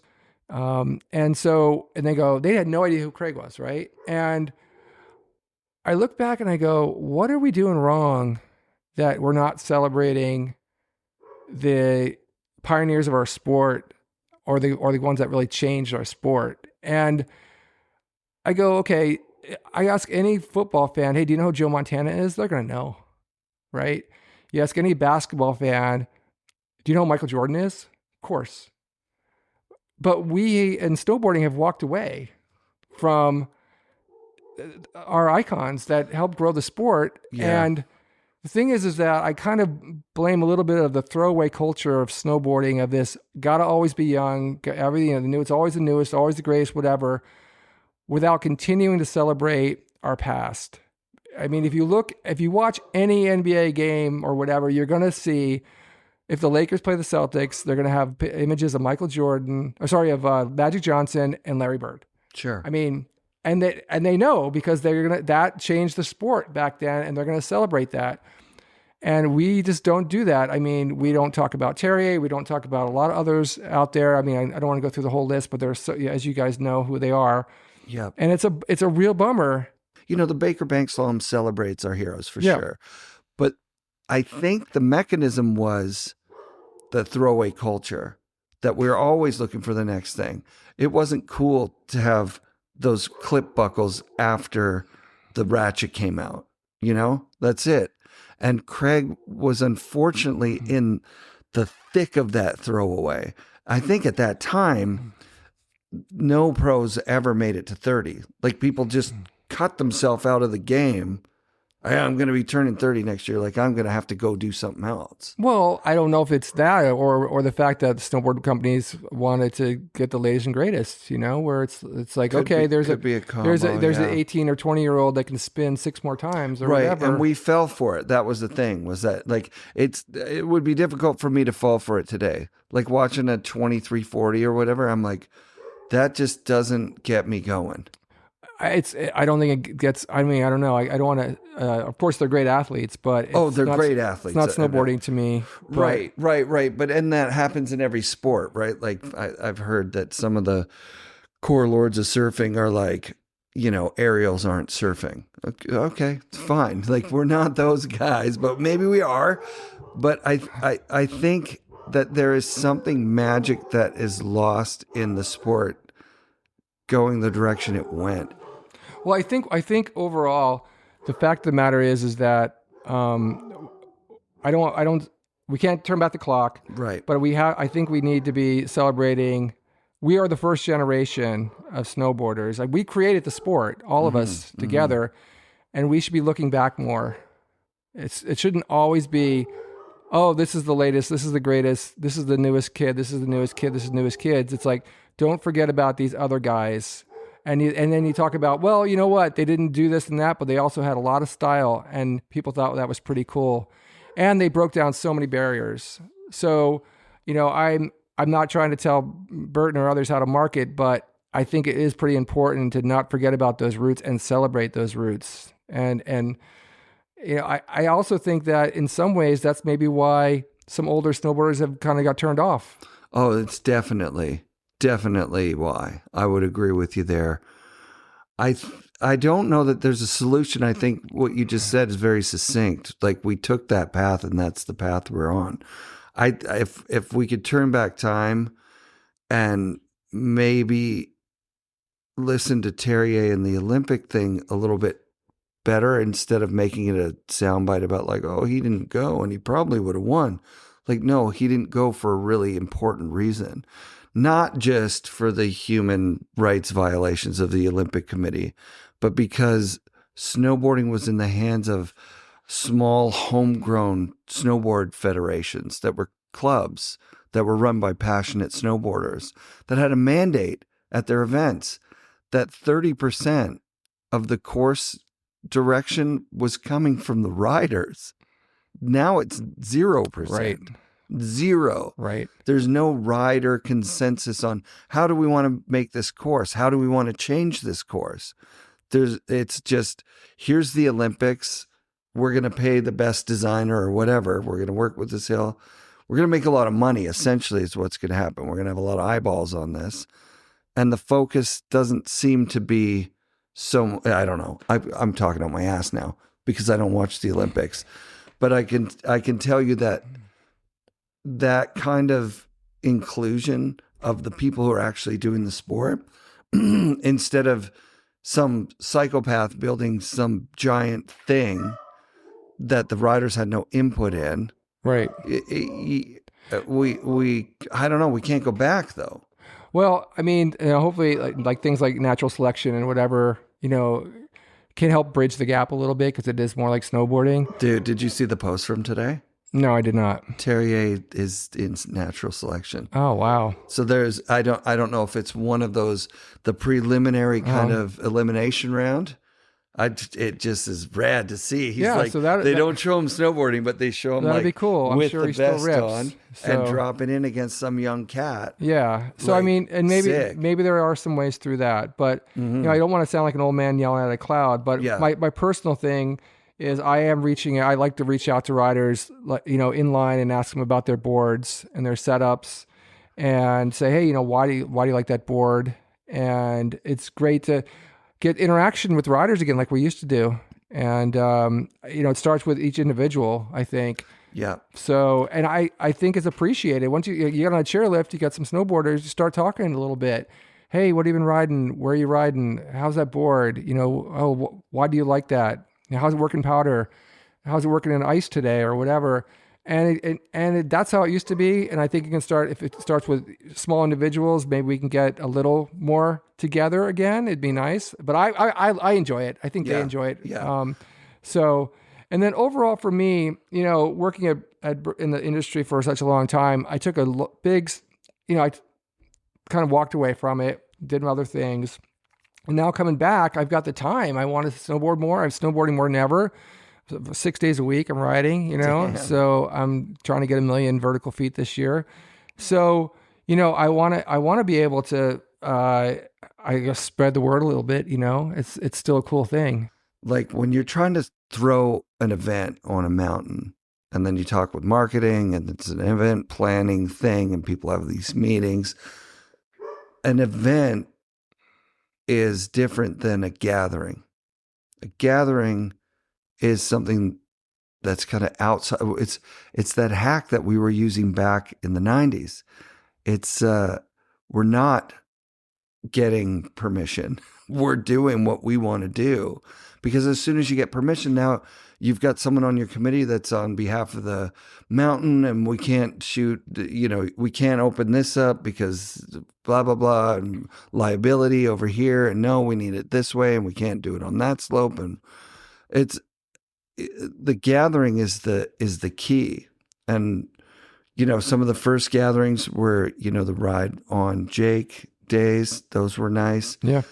The Keenan event at Seymour last year was a gathering, which was just like snowboarders took over the hill. One of the most popular hills in the world. Seymour was overrun.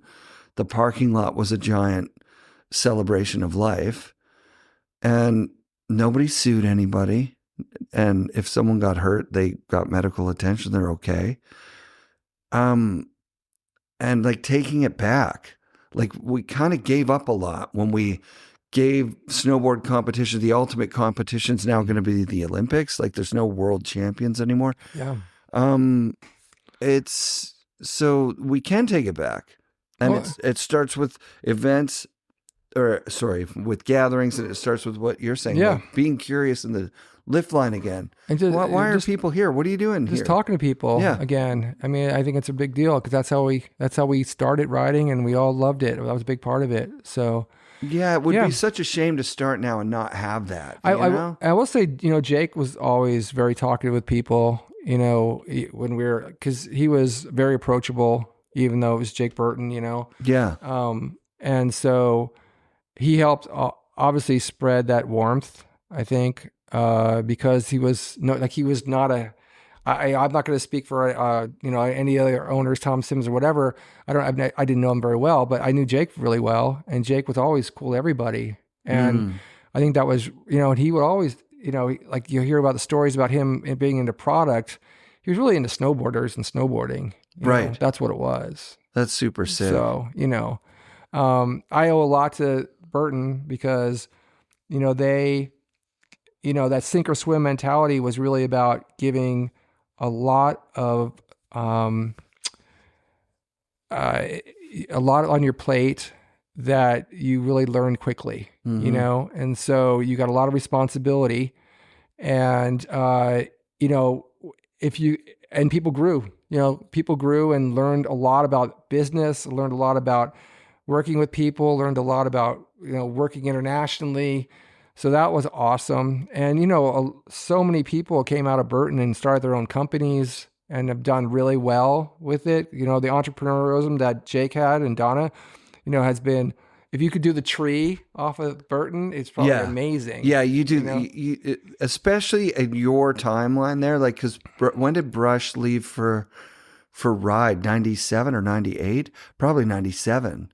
Yeah, right probably. Before the Olympics, right? Like Salter's like, we're gonna get the Gretzky of snowboarding, and we got Jeff Brushie. I was the last person to talk to him at Burton, I think. Yeah. So product manager, we're in charge of working with the riders and trying to figure out their board graphics and get going on their.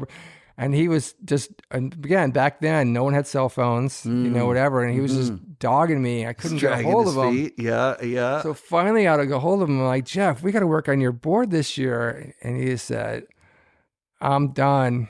Something like that. I'm out. And I said, okay, that's okay. Well, I'm going to transfer you to the marketing guy. There you go. HR, whoever. No, marketing, head of marketing, VP of marketing. Yeah. All right, great. And that's the last time I talked to Jeff, and he had his own thing going. That was pretty funny.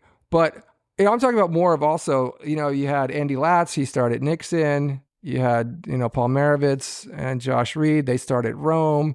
List goes on and on. Yeah, there was Mission 6 Clothing was whoever the designers were from your time. Yeah, so took off and made their own stuff. Right. It was, and again, a lot of it had to do with Jake giving you so much responsibility. Right. And you had to figure it out. And even other brands, right? Yeah. Like, so you'd have other brands that have shitty boots. All of a sudden they steal the Burton boot designer and now they got better boots. It's like, that happens. I'm just saying that Burton has, has affected more than just by putting out their own product. They've created the people that created snowboarding all over the place. And again, this is obviously I said the Nitros and Libtex and everybody else that's been around a long time, they have great people too. Absolutely. So, but that was great. And also, when it comes down to it, I do miss working with the riders. That was always the best part of the job because they were, best athletes in the world, right? So, what was it like with Craig? Because you come on 93. He's still got he said a signature board. A signature board in line. Yeah. For another couple of years. The last one's 95 or 96. Something like that. Yeah. He had the slope style. So my first day on the job. So first of all, I was never in awe of anybody because I'd been to the camps and I met most of everybody, but I never met Craig. So I'm like first or second day on the job and I'm in the hardgoods office and there's only a handful of us there. And we all, could hear each other and his phone rings and I'm not going to say who picked it up. I was like, hey, yeah, it's Craig. I'm not talking to him. No. All right. Hey, how about you? You talking to him? No. Paul, talk to Craig. And then and then everyone who worked with the riders always had to take notes, and then you'd send it to everybody, right? I realized that Craig was so meticulous that he could talk to you for a long time, take your afternoon up, talking about everything. Yep. And so some of the guys were like, I have a lot of work to do here.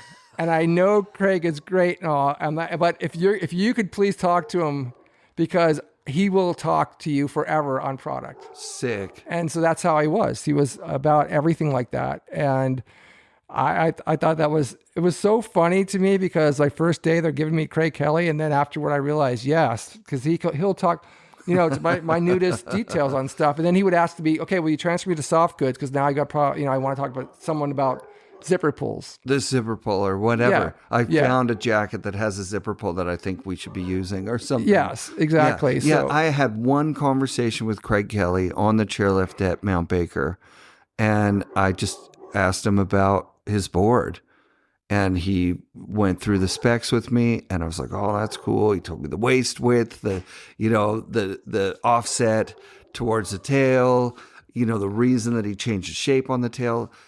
And I was enthralled. I'm like, I can't believe, because at the time, some other companies would just make a board in Austria and put a graphic on it and then give it to the team rider and be like, this is your board. Here's your board. And the guy would be like, I don't even want to ride this thing. It was really strange. But we did it, I guess, a little different because we did listen to the riders. I remember Shannon Dunn came in.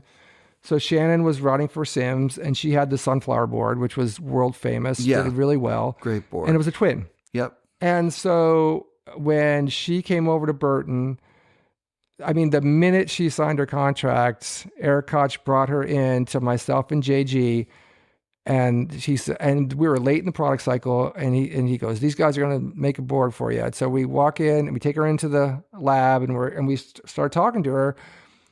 And we said, okay, what do you want? What do you want? And she was, kind of, well, what do you mean? Well, okay, so do you want a twin? Because you're riding a twin. Well, not really. I was like, what?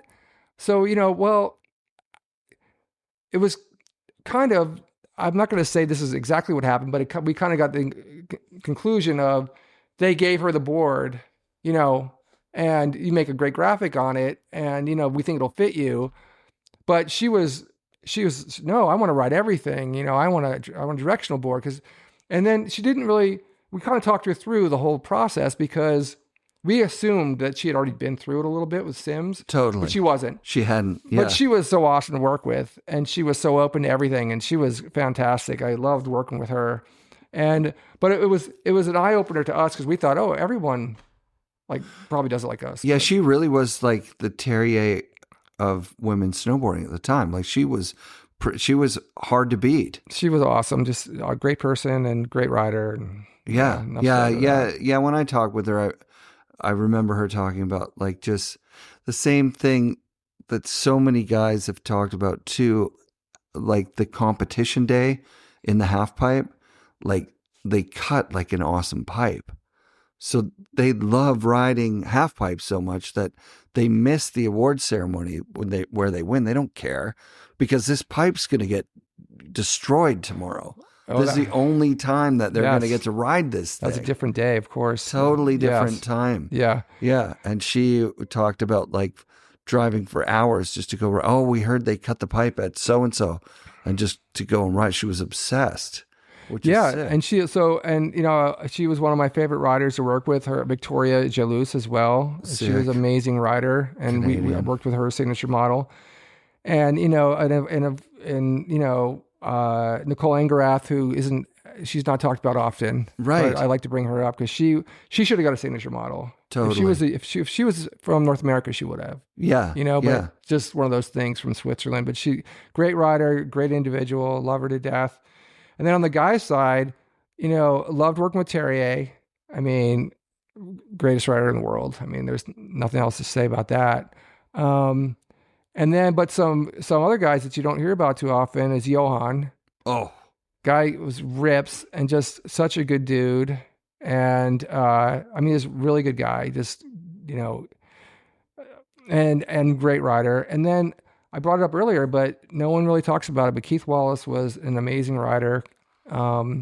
He was in that window, right after with Craig, and I'm kind of bummed he didn't get a signature model, but it just didn't happen for him. But he ended up coming to work with Burton, and he worked in hard goods with us. It was awesome. And then eventually became a sales rep, and did great things out there. But Keith was an amazing rider, and I go ride with him. It's unbelievable. Yeah. So, I mean, there's tons of stories like that of these other riders that, I like to talk about that with other people because you don't really think of that when you go, oh, who's your top 3 riders? And I said, Keith Wallace is one of them. Well, it's because, he was passed over, I guess. I don't know. It wasn't his time, but he was amazing rider. Shout out to Keith Wallace. Hopefully you're snowboarding. Yeah. Yes, for sure. Yeah. I love that. I mean, it's such an incredible era. And like you said, everything was a little bit more tight knit because it was smaller. Like you could know more people that were big. When you went to Mount Hood, oh my God, you said 90, there were more counselors than campers.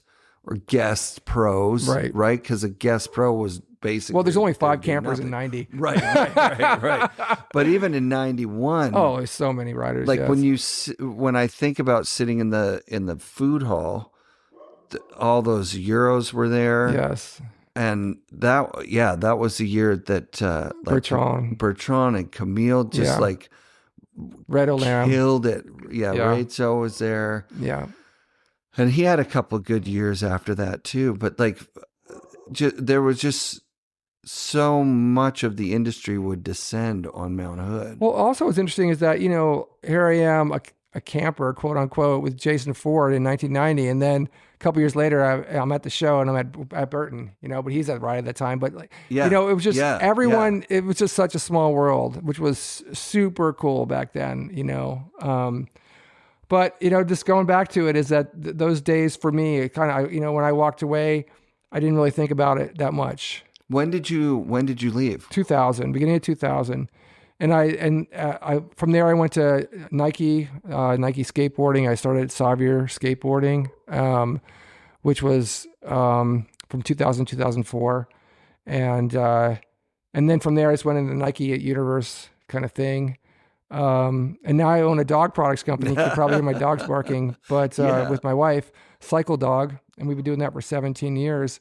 But the thing is, for me, it's another passion. I love animals. So, that's I think really important is that you always say, you should be doing something you're passionate about, and I'm a big proponent of that. So, if it was just about, making money or whatever, you might be doing something else, but that's not what I want to do anyway. I want to be happy with my passions. I mean, that's why I work for Fox Racing Shocks because I love biking as well. And it makes a big difference, I think, for people to hire passionate people because you're just more into it.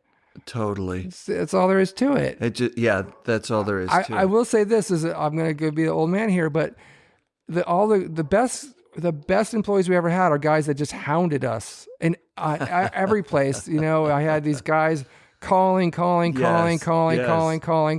finally you're like, just hire that guy already. Yes, that's one of my very favorite stories that I've heard on the podcast was Matt Cummins calling Mike Olson and Pete being like, can I trade my mom's skis for a snowboard? I really want a snowboard. And they're like, no, we don't want any skis. And he would just keep calling them. And there's a lamp that my parents are talking about getting. It's a really nice lamp. Like I could sweeten the deal with it. They're like, dude, we have to buy materials to make the board. Like we need at least $240 so we can build you a board. And then eventually Mike just goes, God damn, that calls all the time. Yeah. We should make him a board. Yeah. And he's had the longest running pro model. It'll never be dethroned. There's no possible way of that happening. And great dude too. And he's so sweet. Yeah. And actually, little known fact, he's got the longest running independently owned snowboard company with One Ball J because he started in like 87 or something. Amazing. And it's still going, and he's never sold to anyone. It's just him, and the wax is really good. Yeah. He also does bike stuff as well. He's got one bike or whatever. And sick. Yeah. It's one now. It's and he does all types of lubricants and whatever, and he's way into the scene and he's a good guy. I love that. And what we're talking about here is this like inbuilt entrepreneurial spirit that you still see at Mount Hood. Guys are making their own products. They're bringing them down there. They're trying to get people to get on board. Yeah. The one thing I do want to say, though, is very interesting. As I've kind of gotten back into it here over the last couple of years, I've been riding a lot of different boards and a lot of different styles of boards. And everything works now. Everything works. Which is a lot different than in the 90s. Right. You had, if the stuff was either blown apart or just did not work. Or didn't work at all. Right. So what a golden age that everything works and it's not going to not only not break, but any board out there is pretty much going to work well. Yeah. Which is great. One of the negatives, and one of the reasons why is because there's a consolidation of factories now. Sure. So before, everyone and their brother was making boards in their basement or their garage or whatever, or small little factory. And of course you had all types of different defects and things like that. If you don't have enough resin versus the hardener, whatever. Sure. So now we've got this consolidation of really, really good factories and they can make really good snowboards. And so that's a positive to the industry. And another positive is that anyone can make basically, if you have an idea on a snowboard, for instance, can contact the factory and you can make great snowboards. Mm. So true. So in the era of these like very, very different shapes, if you have the wherewithal to pay for the molds, you can get snowboards made, and they're gonna not fall apart. Yeah, that is the greatest thing that's going right now. The negative, though, is that with the consolidation becomes a fact that it's a homogenation a little bit of all the snowboards are pretty much the same, So back in the day at Burton, we were very secretive of what we put in the snowboard, right? How we put it together. We didn't want anyone talking. We didn't talk about it. We didn't say what kind of whatever we had. Everything was, Superfly core. It was not balsa wood. Yes, we did not talk about any of that stuff. And that was a big difference. And if you look at other industries that have become a very, Asian, mostly Asian factories, foreign factories, the sharing of ideas are very prevalent. And so even if you have a new idea, it is shared very quickly. So it is very hard to innovate. So one of the negatives, I think, of today is that everyone has the same menu to look off of pretty much. Yeah. I think I remember hearing it in wetsuits that you can get exclusive technology for a year or two but then the factory is going to give it to everybody else. Right. And they go, well, here's how it usually goes, because I've worked at so many companies. Yeah. Well, we can't give you that, but we'll give you this. It's just almost exactly the same, but it's not exactly the same. It's almost exactly the same. It's the exact same thing. Like, Right. oh shit. Okay, great. It's a slightly different color. Okay, whatever. So anyway, but and that is a bummer. It actually is a bummer, because it's how do you differentiate your brand? But you've also mentioned, how do you differentiate yourself, right? Like Sean Palmer, Sean Farmer, like those guys. For me, looking at magazines, how could you not look up to these guys? Were like characters. Yeah, different era for sure. Yeah. So on your thoughts, though, like for you, you've been snowboarding for a long time, right? Do you feel that we've like product-wise plateaued, or do you feel like we're still? So I jumped from Wired, which is a small independent factory in Vancouver, which prides itself on, top end materials and CNC construction, hand built boards, and went to Burton this year. And I have to say that I feel the difference in the boards. Like there's something that the engineering that goes into these boards, probably plus the factory, like just the tolerances at the factory. And I'm riding first quality boards from Burton. They're not cheap. Like they are not cheap retail, but they do what they're supposed to do in a very special way. I'm really happy with the way that they ride. And typically I'm a boots guy. I'm like, look, as long as I have boots that rip, as long as my boots are comfortable, I feel like I can do any binding, for sure any binding, and mostly any board. But this year I got to pick like really, really nice stuff, really, really nice boots to start out with. Like I haven't had nice feeling feet for like 15 years. Yep. And I didn't realize how bad I actually was hurting. It's nice to have no foot pain. So for me, the improvements are there. And maybe next year the stuff won't be as good. I don't know. But it feels like geez, man, I've been chasing powder, you know what I mean? And I finally 7 years ago or 8 years ago with Wired got a swallowtail board, and I can't go away from them anymore. Yeah. Like I love the quiver idea. I've heard the argument for the other side, like ride a 169 and ride it in everything, like a kind of bigger, do everything board. But I like riding a 53 for like a 53 twin for like a park day, right? And riding a 64 swallowtail for a deep pow day. I really like what the boards do, Yes. So I think I think that there's still innovation going on that's exciting, and this is an unpopular opinion amongst snowboarding purists, but the step-on stuff, when I tried it, I forgot I was trying it. That's all I can say about it, was that I forgot. Like I wasn't feeling like I'm trying some new thing. I clicked and rode the day, and then was like, at the end of the day going, well, I didn't notice anything. You know what I mean? Like I wasn't like, wow, step on. I was like, oh shit, I was just riding step on this whole time. Like I didn't miss my straps. It was faster getting in, but that wasn't enough for me to be like, oh geez, I really wish I could get into my bindings faster. I can get in my strap bindings absolutely fine. But I think to me, the testament that it didn't change my day, I was like, well, they've caught up. They've caught up with the thing. They're doing what I didn't feel like I was in weird, uncomfortable boots that were hard to walk in.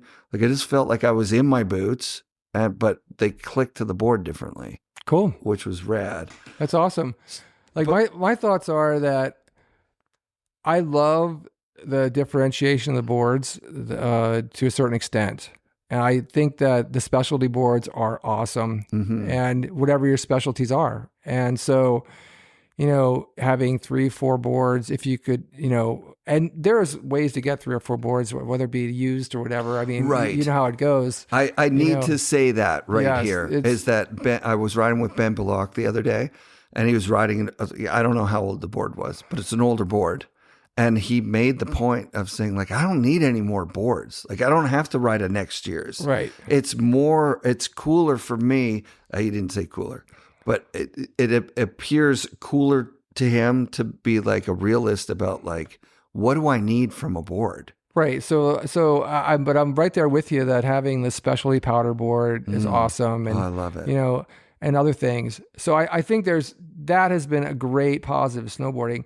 On the negative is, and even for someone like myself who used to, know a lot about snowboards, maybe not as much as I used to anymore, but it is very, very difficult to walk through these catalogs and figure out what boards. There's too many. I'm just trying to learn how to speak Burton. Like, yeah, all brands. I'm going, oh my God. It's in some ways, I think a turnoff a little bit, because it is overwhelming. Overwhelming. Confusing. And you're splitting hairs, I think, a little too much. That's my opinion, because I can't figure it out. Yeah, I agree. And then you're exhausted. I'm not even going to figure it out anymore. Yeah, one of the major things that was a fail. I don't know if it's still a fail for companies. My son was working at the shop where I worked when I was his age, and he asked me about the weight ratings on the boards, because some boards give like a really narrow weight rating on the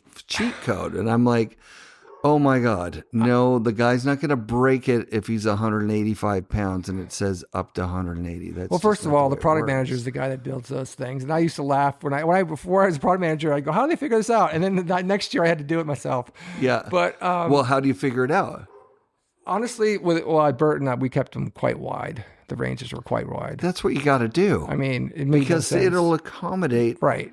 It's a 240-pound guy. It's this very, but I mean, nowadays they're using weight a lot more than we did back then. It was it was not a big deal. Like, we didn't make a big deal about the weight. Now It's going, if you weigh this much and you have this size foot, you should be doing this. And some guy in the lift was trying to tell me that's what size board you have, because of your weight and your size of your foot. Right. And I said, what about your height? Yeah. And he said, oh no, that's not how it works. And I said, okay, if you're telling me a big basketball player versus with certain size foot versus a small fat guy are going to have the same size board because of the weight. I mean, but that's, but that's getting a little in semantics, but my point being is it's very, very, very difficult to figure so many boards out right now. And hopefully it's not detrimental to our sport, because it is confusing. Well, remember seeing skiing when we were, in the 90s, you go in, say, a general sporting goods store. Skiing was so boring. Like, it just didn't have any personality. You're looking, and it just looked like a schwack load of skis. And then snowboarding was like color hits and crazy graphics and weird shapes and fun. And I think we've kind of come to where it's just stacks of those, like kind of what the skis were. It is. I mean, hopefully we're going to get a graphics revolution coming soon. Yeah, do something different and fun. So, I always love seeing the libs on the wall, because their graphic program has never gone away from being like, they're super cool. Haywire. Yeah. I've always loved that. Yeah. But it's interesting too, is that, some things, it's always the trends crack me up, because, fat pants are back. Sure. And I love it. The fattest pants I've ever seen in my life the other day. I know, because we did this in the 90s, with Twist and everybody else, and then they went away. And how fun is it to go back and see like Tarquin Robbins and those guys in those big Gene Fantasy days? Like, they actually rode in a way that I'm like, I'm surprised that didn't stay a thing that got, like, you know what I mean? Like, there are a few really stylish riders out there for sure. And listen, don't listen to me. I don't know what's going on in the snowboard industry. It's too huge. It's too huge, but it is funny though. Is the stances were narrow, then the stances were wide, then they're narrowing up again, and then and then high backs, low backs, low backs, and that's the whole thing. Forward lean, no forward lean, all this other stuff. Bindings. I mean, but it's kind of funny to see that. Again, all these trends happening, and maybe as an older person, I don't participate as much. I still use a lot of forward lean. A lot. I went to flat forward lean, God, I don't know, 5 or 10 years ago now. I can't do it, so I'm still at 6 or 7 on the Burton scale. My legs. Yeah, still. I know. It's a sweet burn, man. Well, it means you can carve. Yeah, you're not doing any lock exactly. knee, I don't want to do any lock knees. Shit. Exactly. Yeah. But anyway, it's kind of funny. I was talking to Chris Doyle a while back, and I go, "Oh, about forward lean." He's like, "Oh, no one asks about forward lean anymore." Yeah, isn't that funny? I bet if you went to most shops and asked about forward lean, they'd be like, "What's that?" Right? Maybe not what's that, but definitely like, the cube on the back goes like forward lean or none. Right. It's up to you. But who knows? Maybe it's gonna come back again because everything has been turning around. And the coolest nerd thing that I learned this year from Mark Fawcett, who I will publicly say is probably has the best carve in the world. Jeremy Jones got a pretty good one too. They train the same place. He told me that back foot heel block will create that nice, like a really nice, deep heel side turn. He's doing one with union. There's going to be a union that has a cant, but not like this. It's like a high heel. And I'm making one, and we'll see if it works for me. Because when you go every day, when you go most days, you go 6 days a week, you're mostly riding kind of shitty conditions, hoping to get up there early, get some groomers or whatever. Yes. You're carving a lot. Yes. That heel block, if it can get you those extra carves, I'm 100% down. Hey, whatever works for you, I guess. I still ride soft boots. I mean, I'm talking about flexible boots. Me too. I'm in the Burton, what is it, the Moto or no, the Ruler. I don't understand. I mean, me personally as a rider, I don't want to wear a hard boot that's shaped like a soft boot. I don't want that. I've never liked hard boots. But I mean but people are riding these super stiff boots. I mean, if that's what they want to do, it's fine. That's what's kind of cool about snowboarding. It's like, hey, whatever works for you. Yeah, and sometimes like some of the best riders were riding something that I couldn't ever even imagine. Right, and that's the great individualism about the sport, which has still always been and always will be. Everyone just does their own thing. And that's super cool. Yeah, when I saw Jim Rippey, he's a pretty tall guy, athletic and everything, and he's talking about his Alaska part, and he's like, I was riding a 54.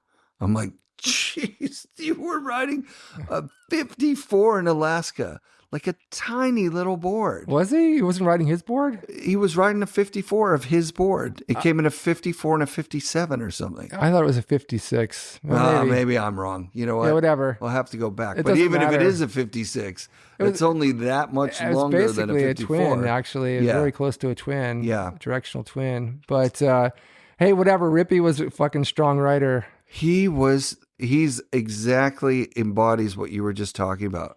He did what he did because that's what he wanted to do. Which is sick. Super cool guy. Yeah. Very, very intricate about what he wanted on his board. I will tell you that. Yeah, of course. I mean, like Craig, right? Like one of the stories that Craig's mom told me was that the day before competition, he would take his bindings. No, sorry, it wasn't his mom. It was Kelly Jo.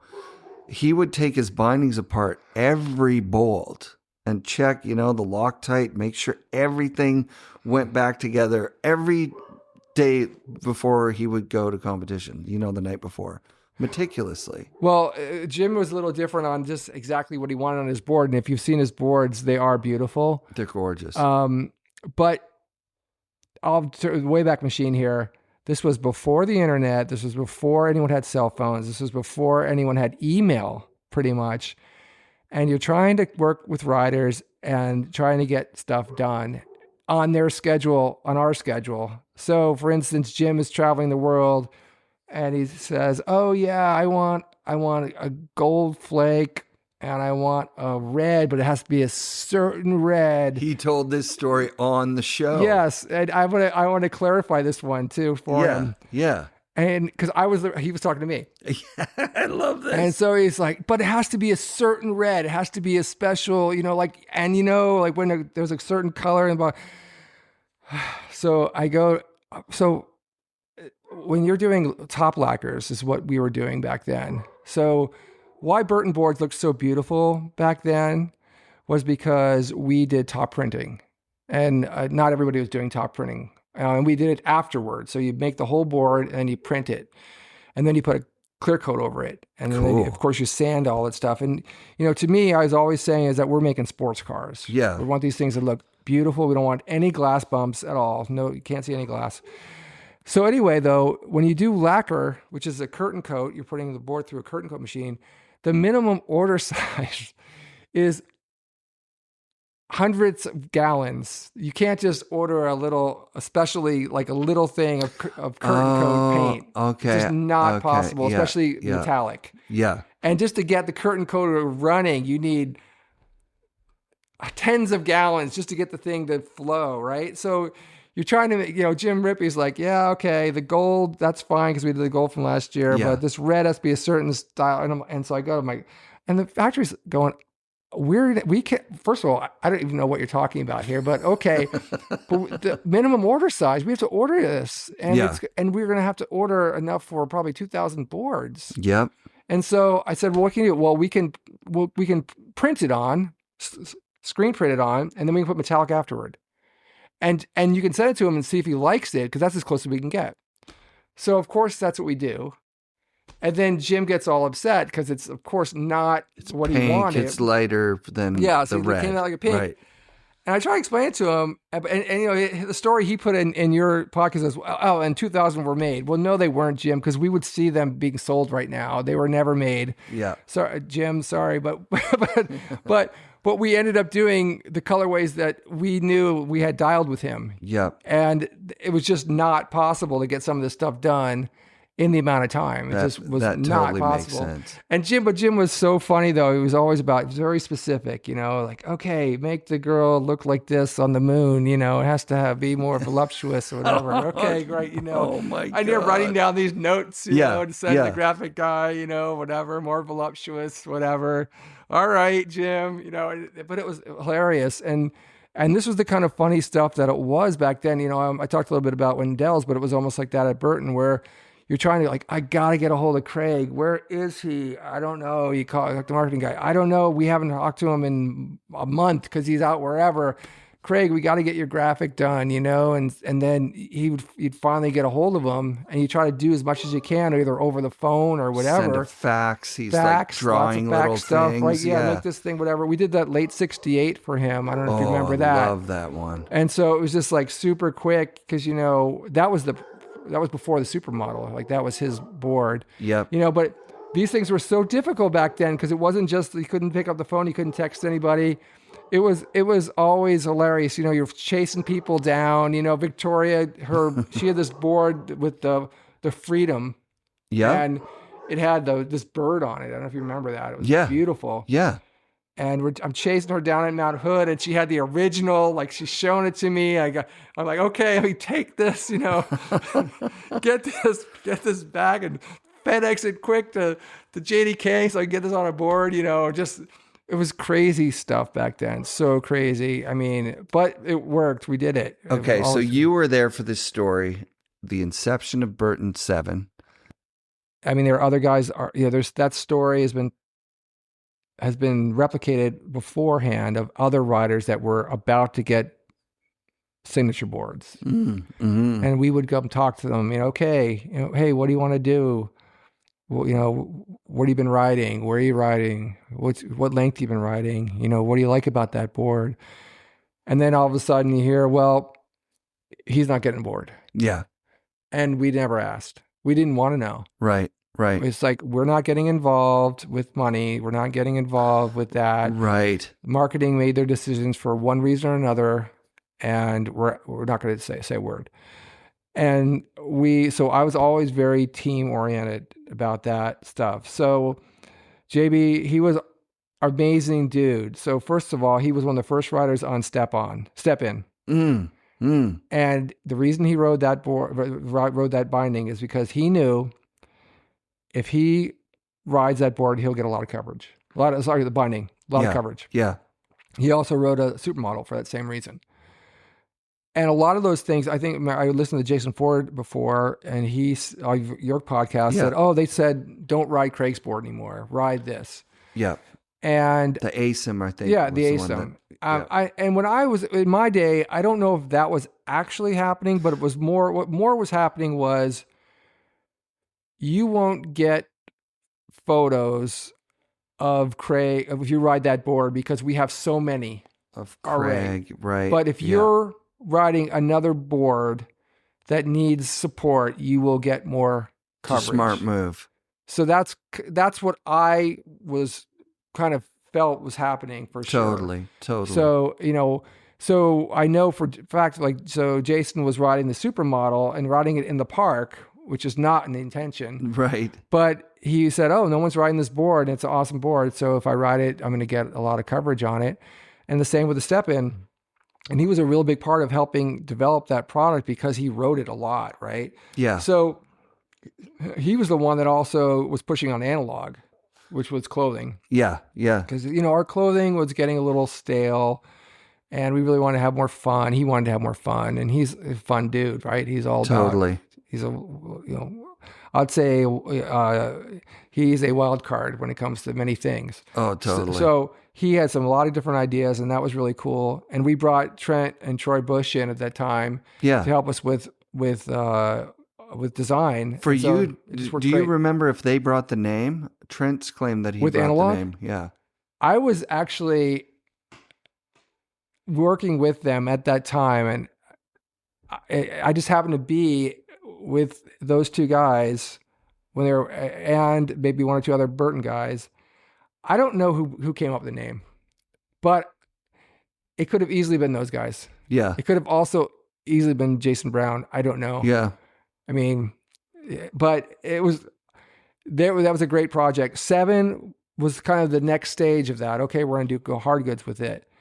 And so, but what happened was 7 was going to be this really cool idea that Jason had, but then all of a sudden it was like, well, this is a good way to get all these other riders in, that aren't, and we don't need to do a signature board. It's kind of doing like having 7 signature boards in a way, like 7 dudes. Yeah. And so the idea completely morphed. This was not my doing. It was on the marketing side, and we just stayed out of it. Like, this is what they want to do. Marketing did not have a lot of say about product, but when it came to how it was marketed, they had a lot of say. Yeah. So that's how they wanted to do it. So I don't know what happened with the Jake thing. I wasn't involved with that. Obviously, it was a very, but indeed, I mean, that's kind of how I'd say he got upset with it. I mean, he got the rug pulled out of him, I think. Yeah. In my opinion, because he had an idea with it. He was very, very passionate about stuff, right? And he's such an idea guy. Yeah. So then when it went somewhere else, he was kind of going, that's not what I had. That's not my envision of it. Yeah. So, but I haven't talked to him in a long time. He's a great dude, man. Yeah. So hopefully you can get the pod going with him. Yeah. I mean, we did one and I had to pull it. We fell apart, him and I. Well, he's a complicated dude. Maybe you can get him on a better day or something like that. Yeah. And also, a lot of it's my fault, when you're doing a podcast with a weekly deadline, I didn't leave enough time to allow him to shape it to what he wanted, which isn't fair. It's not cool. But yeah, I'm sure we'll come together later on at some point. But I really wanted to tell that story because I think if there's one person from that era that was really game changing in the way that he thought, he felt like Burton had a like identity crisis or something. Yeah, it's I like think he did. you're the biggest company in the world, but you're always talking about how these other small cool companies are doing cool shit. You're the coolest company. Why can't you own that? Why aren't we making analog? Why aren't we making something cool? Like Right. we should be doing cool shit. We don't need JDK to tell us what this year's graphics are going to look like. Fucking talk to ourselves. No, agreed. Yeah. I mean, but the thing is, I will say this, that JDK, they did really work with the riders a lot. Good. I mean, Yeah. it was, so the graphic process was very, very interesting. I mean, I'll just be real quick with it, but Yeah. you know, how things worked was if it was a signature board, that rider could do whatever they wanted. Yep. And so, and sometimes they asked for a little direction and sometimes they just did it themselves. Sometimes they had an artist they like to work with. They did that. I want the graphic here. This is what I want. Okay, great. Then you had guys like Rippy who'd said, I kind of want this, but I want it to kind of look like this and I want it to be this way, but maybe you guys can put like mother of pearl in here or something or some other cool whatever. And that was always a little experimentation, whatever, try to, make something, see if he likes it, whatever. But then when it came to the board series, what I was always pushing for is one, I wanted the graphics to be cohesive, like a fam, but I wanted them to be different. I did not want the same, this is as a product manager, the same graphic on every board at all. So if you look at when I was doing the customs, they had a feel that went through the whole thing, but they were distinctly different graphics. If you look at the graphics, like the 55 was different than the 59, which is different than whatever, like the year of the turtle graphic and all that other stuff. And so that's what I was really pushing for with JDK.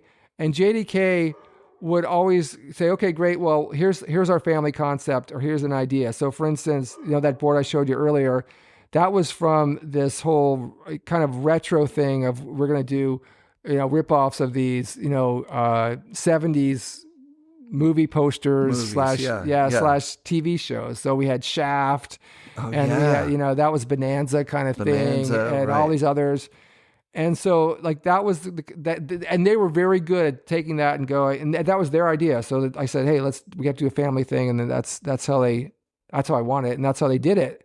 And then when it comes to working with team riders, like for instance, with Terje and Mike Perillo, I was totally out of that one because they said, oh, we're going to work with Mike Perillo. I'm like, okay, go for it. Sick. And then when, that graphic that he did, the balance, unbelievable. Yeah, right. So for Jamil, I mean, that's probably the best snowboard graphic ever, to be honest. I really think, as far as presentation. If I had to choose one, because it went across a series of boards. Yeah. Yeah. So. And just like the passion behind it. And I wasn't even a Burton guy at that time, but that it burned into my head. Yeah, it resonated for sure. Sick, yeah. So another question I have is, I'm brand new to all these forums, and I'm so funny to see these like vintage things, whatever. Yeah. And so one of the questions that someone had posed is, we had all these colorways of boards back in the 90s. I mean, ridiculous amount of colorways. Ridiculous. And so, their questions are, well, I'm not sure if, about the serial number, if this one's the same as this one. Here's the story with that. So we were in the mid 90s to 2000s making a lot of snowboards. And there was a risk, or we were afraid of having too many boards on the mountain, like that all looked the same. So we said, okay, we're going to have at least 4 colorways of every board. Okay. Oh my God. And so at the beginning of the process, we said, okay, we'll make 4 colorways, and we approved 4 different colorways with 4 different bases. But then in production, they were random. So, because we did not want to have to deal with, this distributor wants yellow, whatever. This distributor wants blue. They had to be random. Right. And so we said, we have no idea. Yeah. So we would just tell our factories, they made batches, I think 250. At every 250, you just change it up. Yeah. And the base was never attached to a top sheet. So you'd see, for instance, the turtle graphic has a purple one, but then the other one's a blue one, and the other one's a green one, whatever. Yeah. And it's pretty cool because now you look back at these collectors and they're going, oh, I've got, 4 different ones or da-da-da-da-da. It was great at a shop because people would be calling around at all the shops that had the different boards and say, oh, do you have a green top with the turtle? Right. It added excitement. Yeah, it was exciting. It really did. It was rad. And also if you ordered, if you got boards later, like, oh, I want to do a reorder, oh my God, these things came up. They're all fresh now. There's a whole different brand new graphics. colorway. Right. Yeah. And so we did that all the way through my period, which was great. And then, obviously, I don't know whether it be consolidation, saving money, whatever, making it easier. Now that's all gone. Well, maybe the runs got smaller. Who knows? A little bit of everything. Yeah. Talking with TK, and Taco. I don't know him at all. No, never talked to him. Really? He was after your time? Or? Oh, yeah.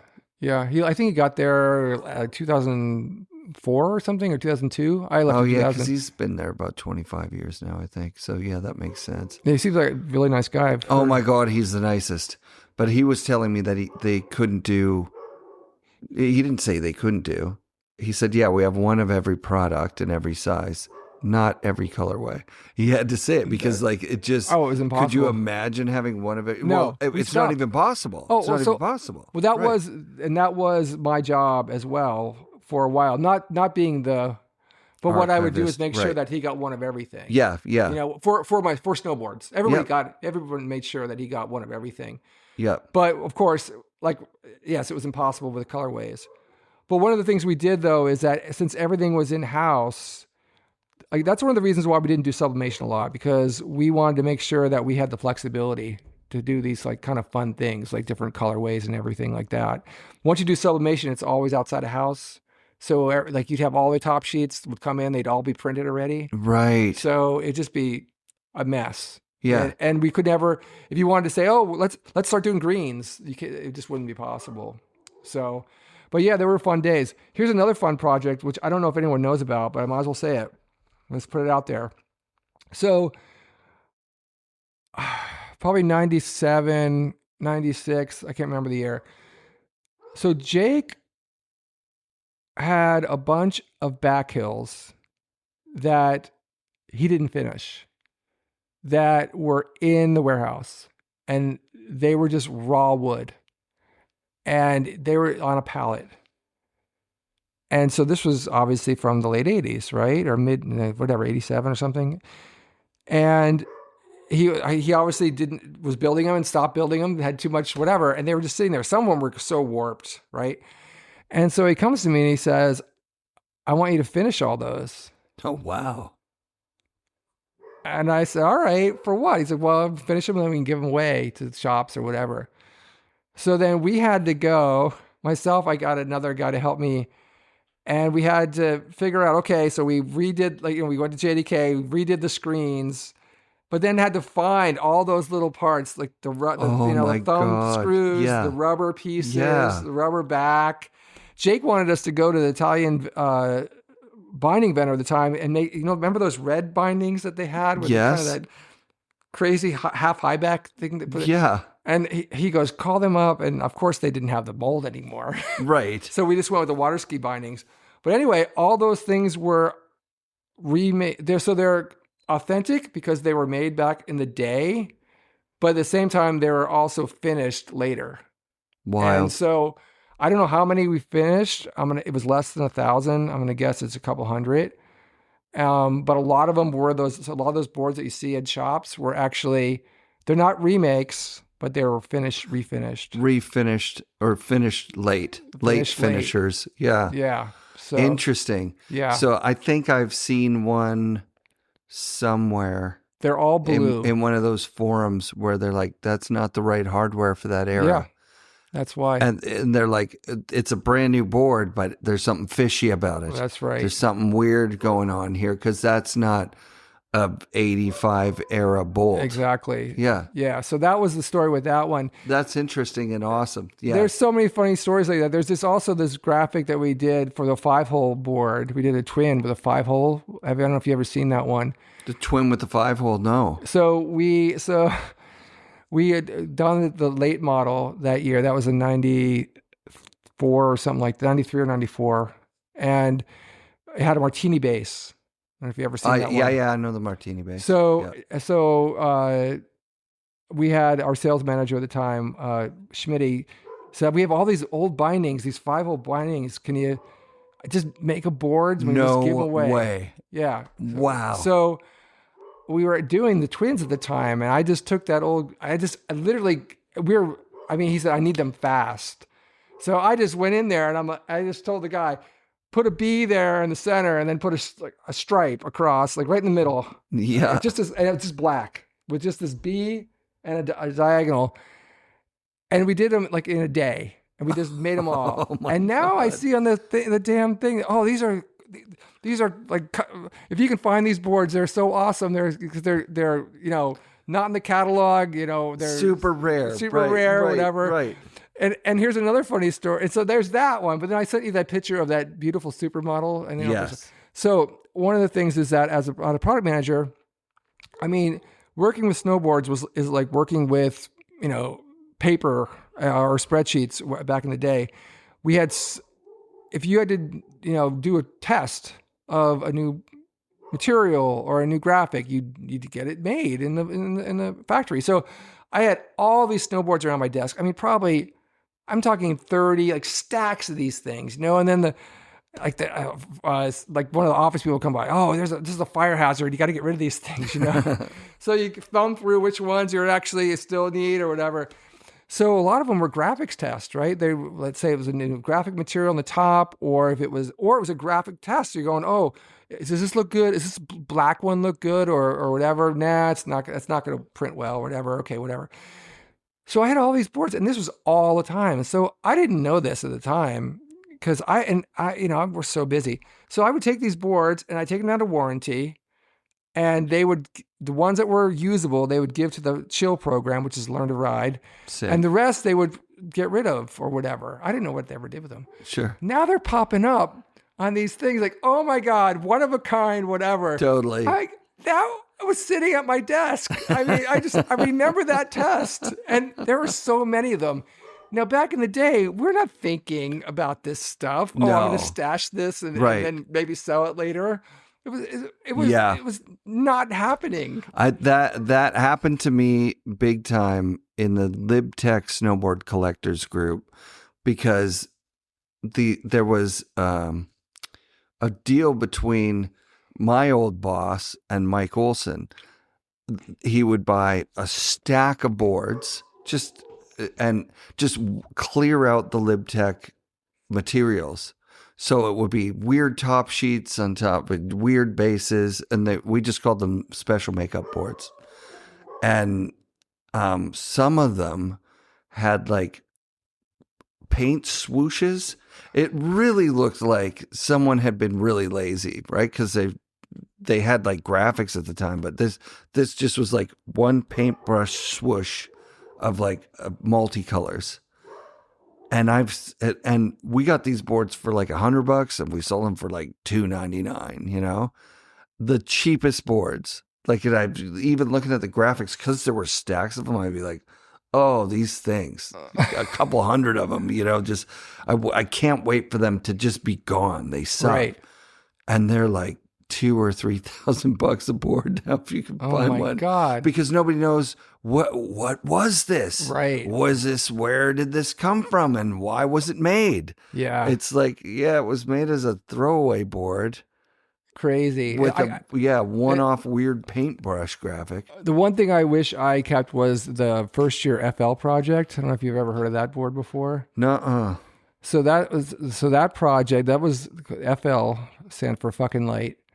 And it was basically a technology vehicle. So the story on that one is, so Solomon had just entered the game, and, with Brad Stewart and company, and some great rodders, Jason Ford. Jason was there, yeah. And so they came with Cap, right? And that was not really a first, because LibTech and others were doing it, but there was a really, really nice board. They were clean. Yeah. Yeah. So, and they had done a very good job in skiing, as you probably know, years before. Oh, totally. So there was a concern of, oh, hey, like, are they gonna clean our socks, so to speak, because of technology? Right. And I was making sure. I said, no, that's not happening, right? So we had just done the all that stuff with the custom, and we were making our. The next year we came out with a Superfly 2, which was even lighter, more balsa strips, and we put the carbon beam. We put carbon strips in there, and so we said, hey, let's just make the lightest board ever. And so what we did, and we were making our cores in house there, so it was possible. So it was 100% balsa core. Oh my God! And the thing weighed nothing. It weighed absolutely nothing. But the thing is, balsa, if you lay it longitudinally, it is incredibly soft, right? So and that's why we only did 10 millimeter strips in Superfly 2. But we want to do the whole thing out of balsa. So we did it, we tried to do end grain, which means that it's going this way. And we had to sand the cores instead of cutting them. And even that, it was impossible. These things were like almost falling apart in your hands. Yeah. So Dave Dodge came up with an idea, plus or minus 45. So the angles of the grains were at 45 degrees. And it actually worked. And so we made these cores that were, they weighed nothing. It was crazy. But you had to handle them so gently, especially on the tips and tails, because they're thin, 1.8 millimeter thick. So thin. So they would just snap off. Oh my God! Right? So, so we did that, and then we made a super light top sheet, thinner, super light base, sublimated, no inks, and then we brought it to trade shows, and it was unbelievable. It was so light. But the thing was, and this was our fault, is we gave it to team riders, and they were going huge in the half pipe with it, and so they were breaking, snapping them. And the biggest thing was that they were breaking because the Burton bindings at the time had a hard edge. Yep. And I remember it. They would come down and it would break. Right at that. I know the break. There's a shape of that break. Yes. And I was not in charge of I was later in charge of bindings, boots, and boards, but at that time it was just boards. And I said, we got to change the binding, of course. And, it was like, well, we got all these tooling and whatever. Yeah. And I think we got to do something. But it ended up, we had to make the board a lot beefier. And it was kind of unfortunate because if it was just a free ride board that you could ride, it was awesome. But of course, going huge in the pipe on that, it kind of killed the board over time. Yeah. Which is a kind of a bummer for me because that was a real, if anyone has one, they're unbelievable. They're just so ridiculously light, and they still rode great. Rad. So, there's a lot of fun projects like that. I could probably talk for way too long there's so many back in the day archives. If anyone wants to find me on Facebook, you can find me or Instagram or whatever. But ultimately, it was a great experience working at Burton, and I don't take any of it lightly. I think I'm proud of everything. There was some stuff that we did that you kind of laugh at it now, but it was cool back then, and it was all about snowboarding, man. It's all good stuff. Yeah. I was thinking on the way up here, like, what makes somebody a snowboarder? And I think it's changed. I think a snowboarder from our era means somebody who, when they went snowboarding, that was it. Now snowboarding is like an intricate part of their life for the rest of their life, right? Like you make decisions like, okay, I'm not going to work at Polaroid anymore. I'm going somewhere else. And then I think a snowboarder just works wherever they are with whatever means they have to do snowboarding, right? Like, so if you live in a ski town, you get a job as a lifty. The barrier to entry there is low, you know what I mean? For a lot of us that grew up where there weren't great ski hills, we looked to see where there were better ones and we moved there. And if you were aspiring to be, a world champion guy, then you move to a really good spot and you've practiced every day. And, if you're Mark Fawcett, you create an academy, you go to a ski academy and start a program for them. And I don't think it means the same thing now. I just don't think it does. I don't think it changes your life. I think you fit in your snowboarding with your video game stuff and your Instagram scrolling, and I'm not taking the piss out of it. Dude, if we had that back then, I wouldn't be who I am. I don't think. I think a lot of it's just that we were the generation that helped create and build a sport, and there were so many. It was so mind-blowing different. Yeah. I mean, that's all there was to it. It's completely outside everything else. That's that all there was everybody to it. else So was we were doing. lucky, and we're going to look back at it and I'm thankful. But nowadays, it's one option for a lot of people of lots of other things in the world. Yeah, no, it was the same back then, because I remember my friend Brad Caster at the shop saying, I got too many sports, man. I play golf. I got a windsurf board. I've got all my hockey equipment, my snowboard gear. And I was like, why would you do that? None of those other things are snowboarding. Like, once you try snowboarding, that's it.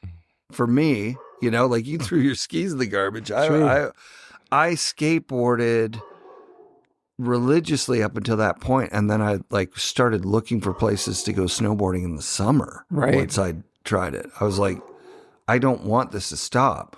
I'm gonna bring it to my friend's trampoline and put duct tape on the edges and go sandboarding and to put trucks on the bottom of a snowboard and snap my tooth out getting the speed wobbles going to the biggest hill that I could find.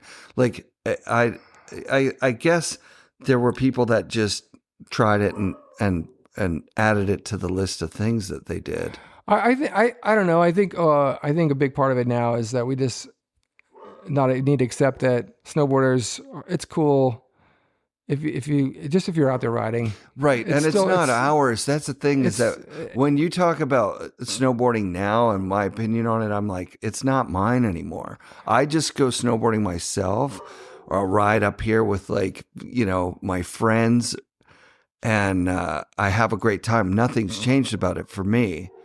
But when I'm looking around at the people in the lift line, I'm going, I don't get to say like, hey, man, you snowboard? Cool, me too. Like, we're going to be best friends. It just doesn't exist anymore. It's not mine. But at the same time, it's like, I 100% agree that it's snowboarding to me, it's still just as fun. And that's all that's important. Yeah. And I think that, like I said before, I'm doing my best effort to reach out to people and talk to them. Yeah, I think that's cool. All you can do, and I think we should keep doing that for sure. When I went to China with Ken Ock, I saw a different culture in snowboarding, and I got it. Like, I understand it just from a visual perspective. I mean, like, what they think is cool over there is not the same. And that's fucking awesome. Yeah. Like, and there's people there that are just crushing it.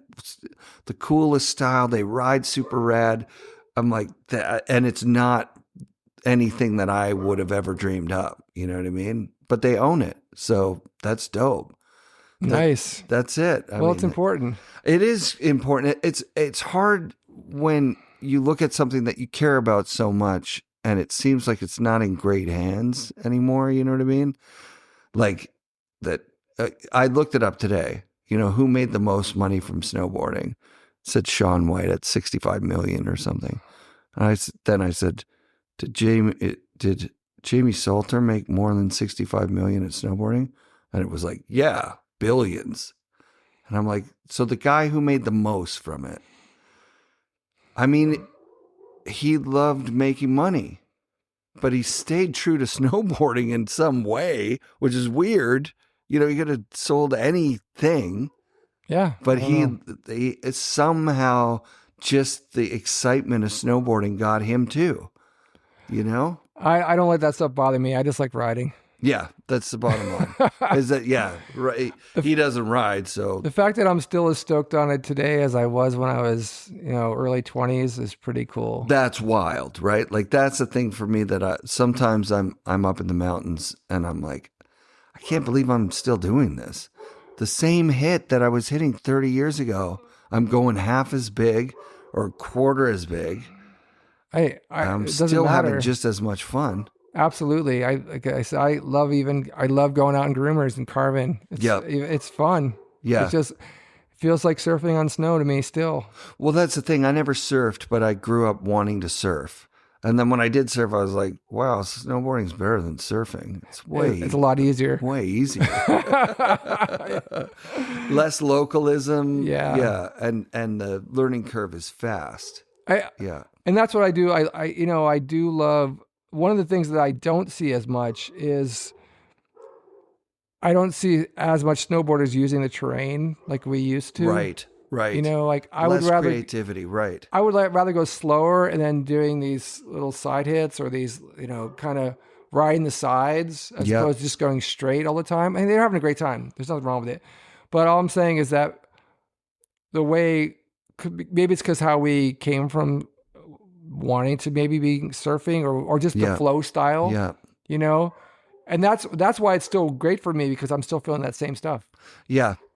I mean, there's something lacking for a kid that's like super passionate about snowboarding. I quit my job. I moved to a mountain town. And you go, yeah, like Craig Kelly, and they go, who's that? And you're like, wow, we have failed you. Well, hopefully, I mean, Burton's 50th anniversary is coming up next year. So hopefully we'll see what they do. Hopefully I'll have some nice stuff to say about the legacy of the guys that helped build the brand. That's a big thing. Yeah. 50. Damn, man. 50. Unbelievable. It's nuts. Yes. It's nuts. Yeah.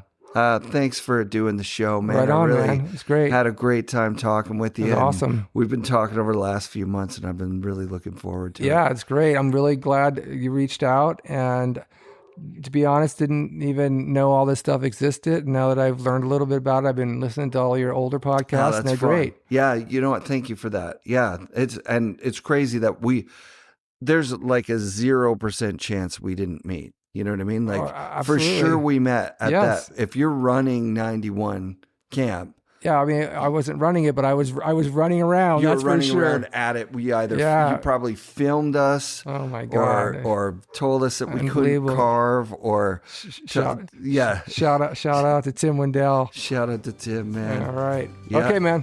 Thanks. Dude. Yep. FNRad shout outs to Paul Fidrych. Thanks for doing the show, man. Stoked to maybe be getting some fresh snow this week. We need a miracle March. I can't believe it's already March.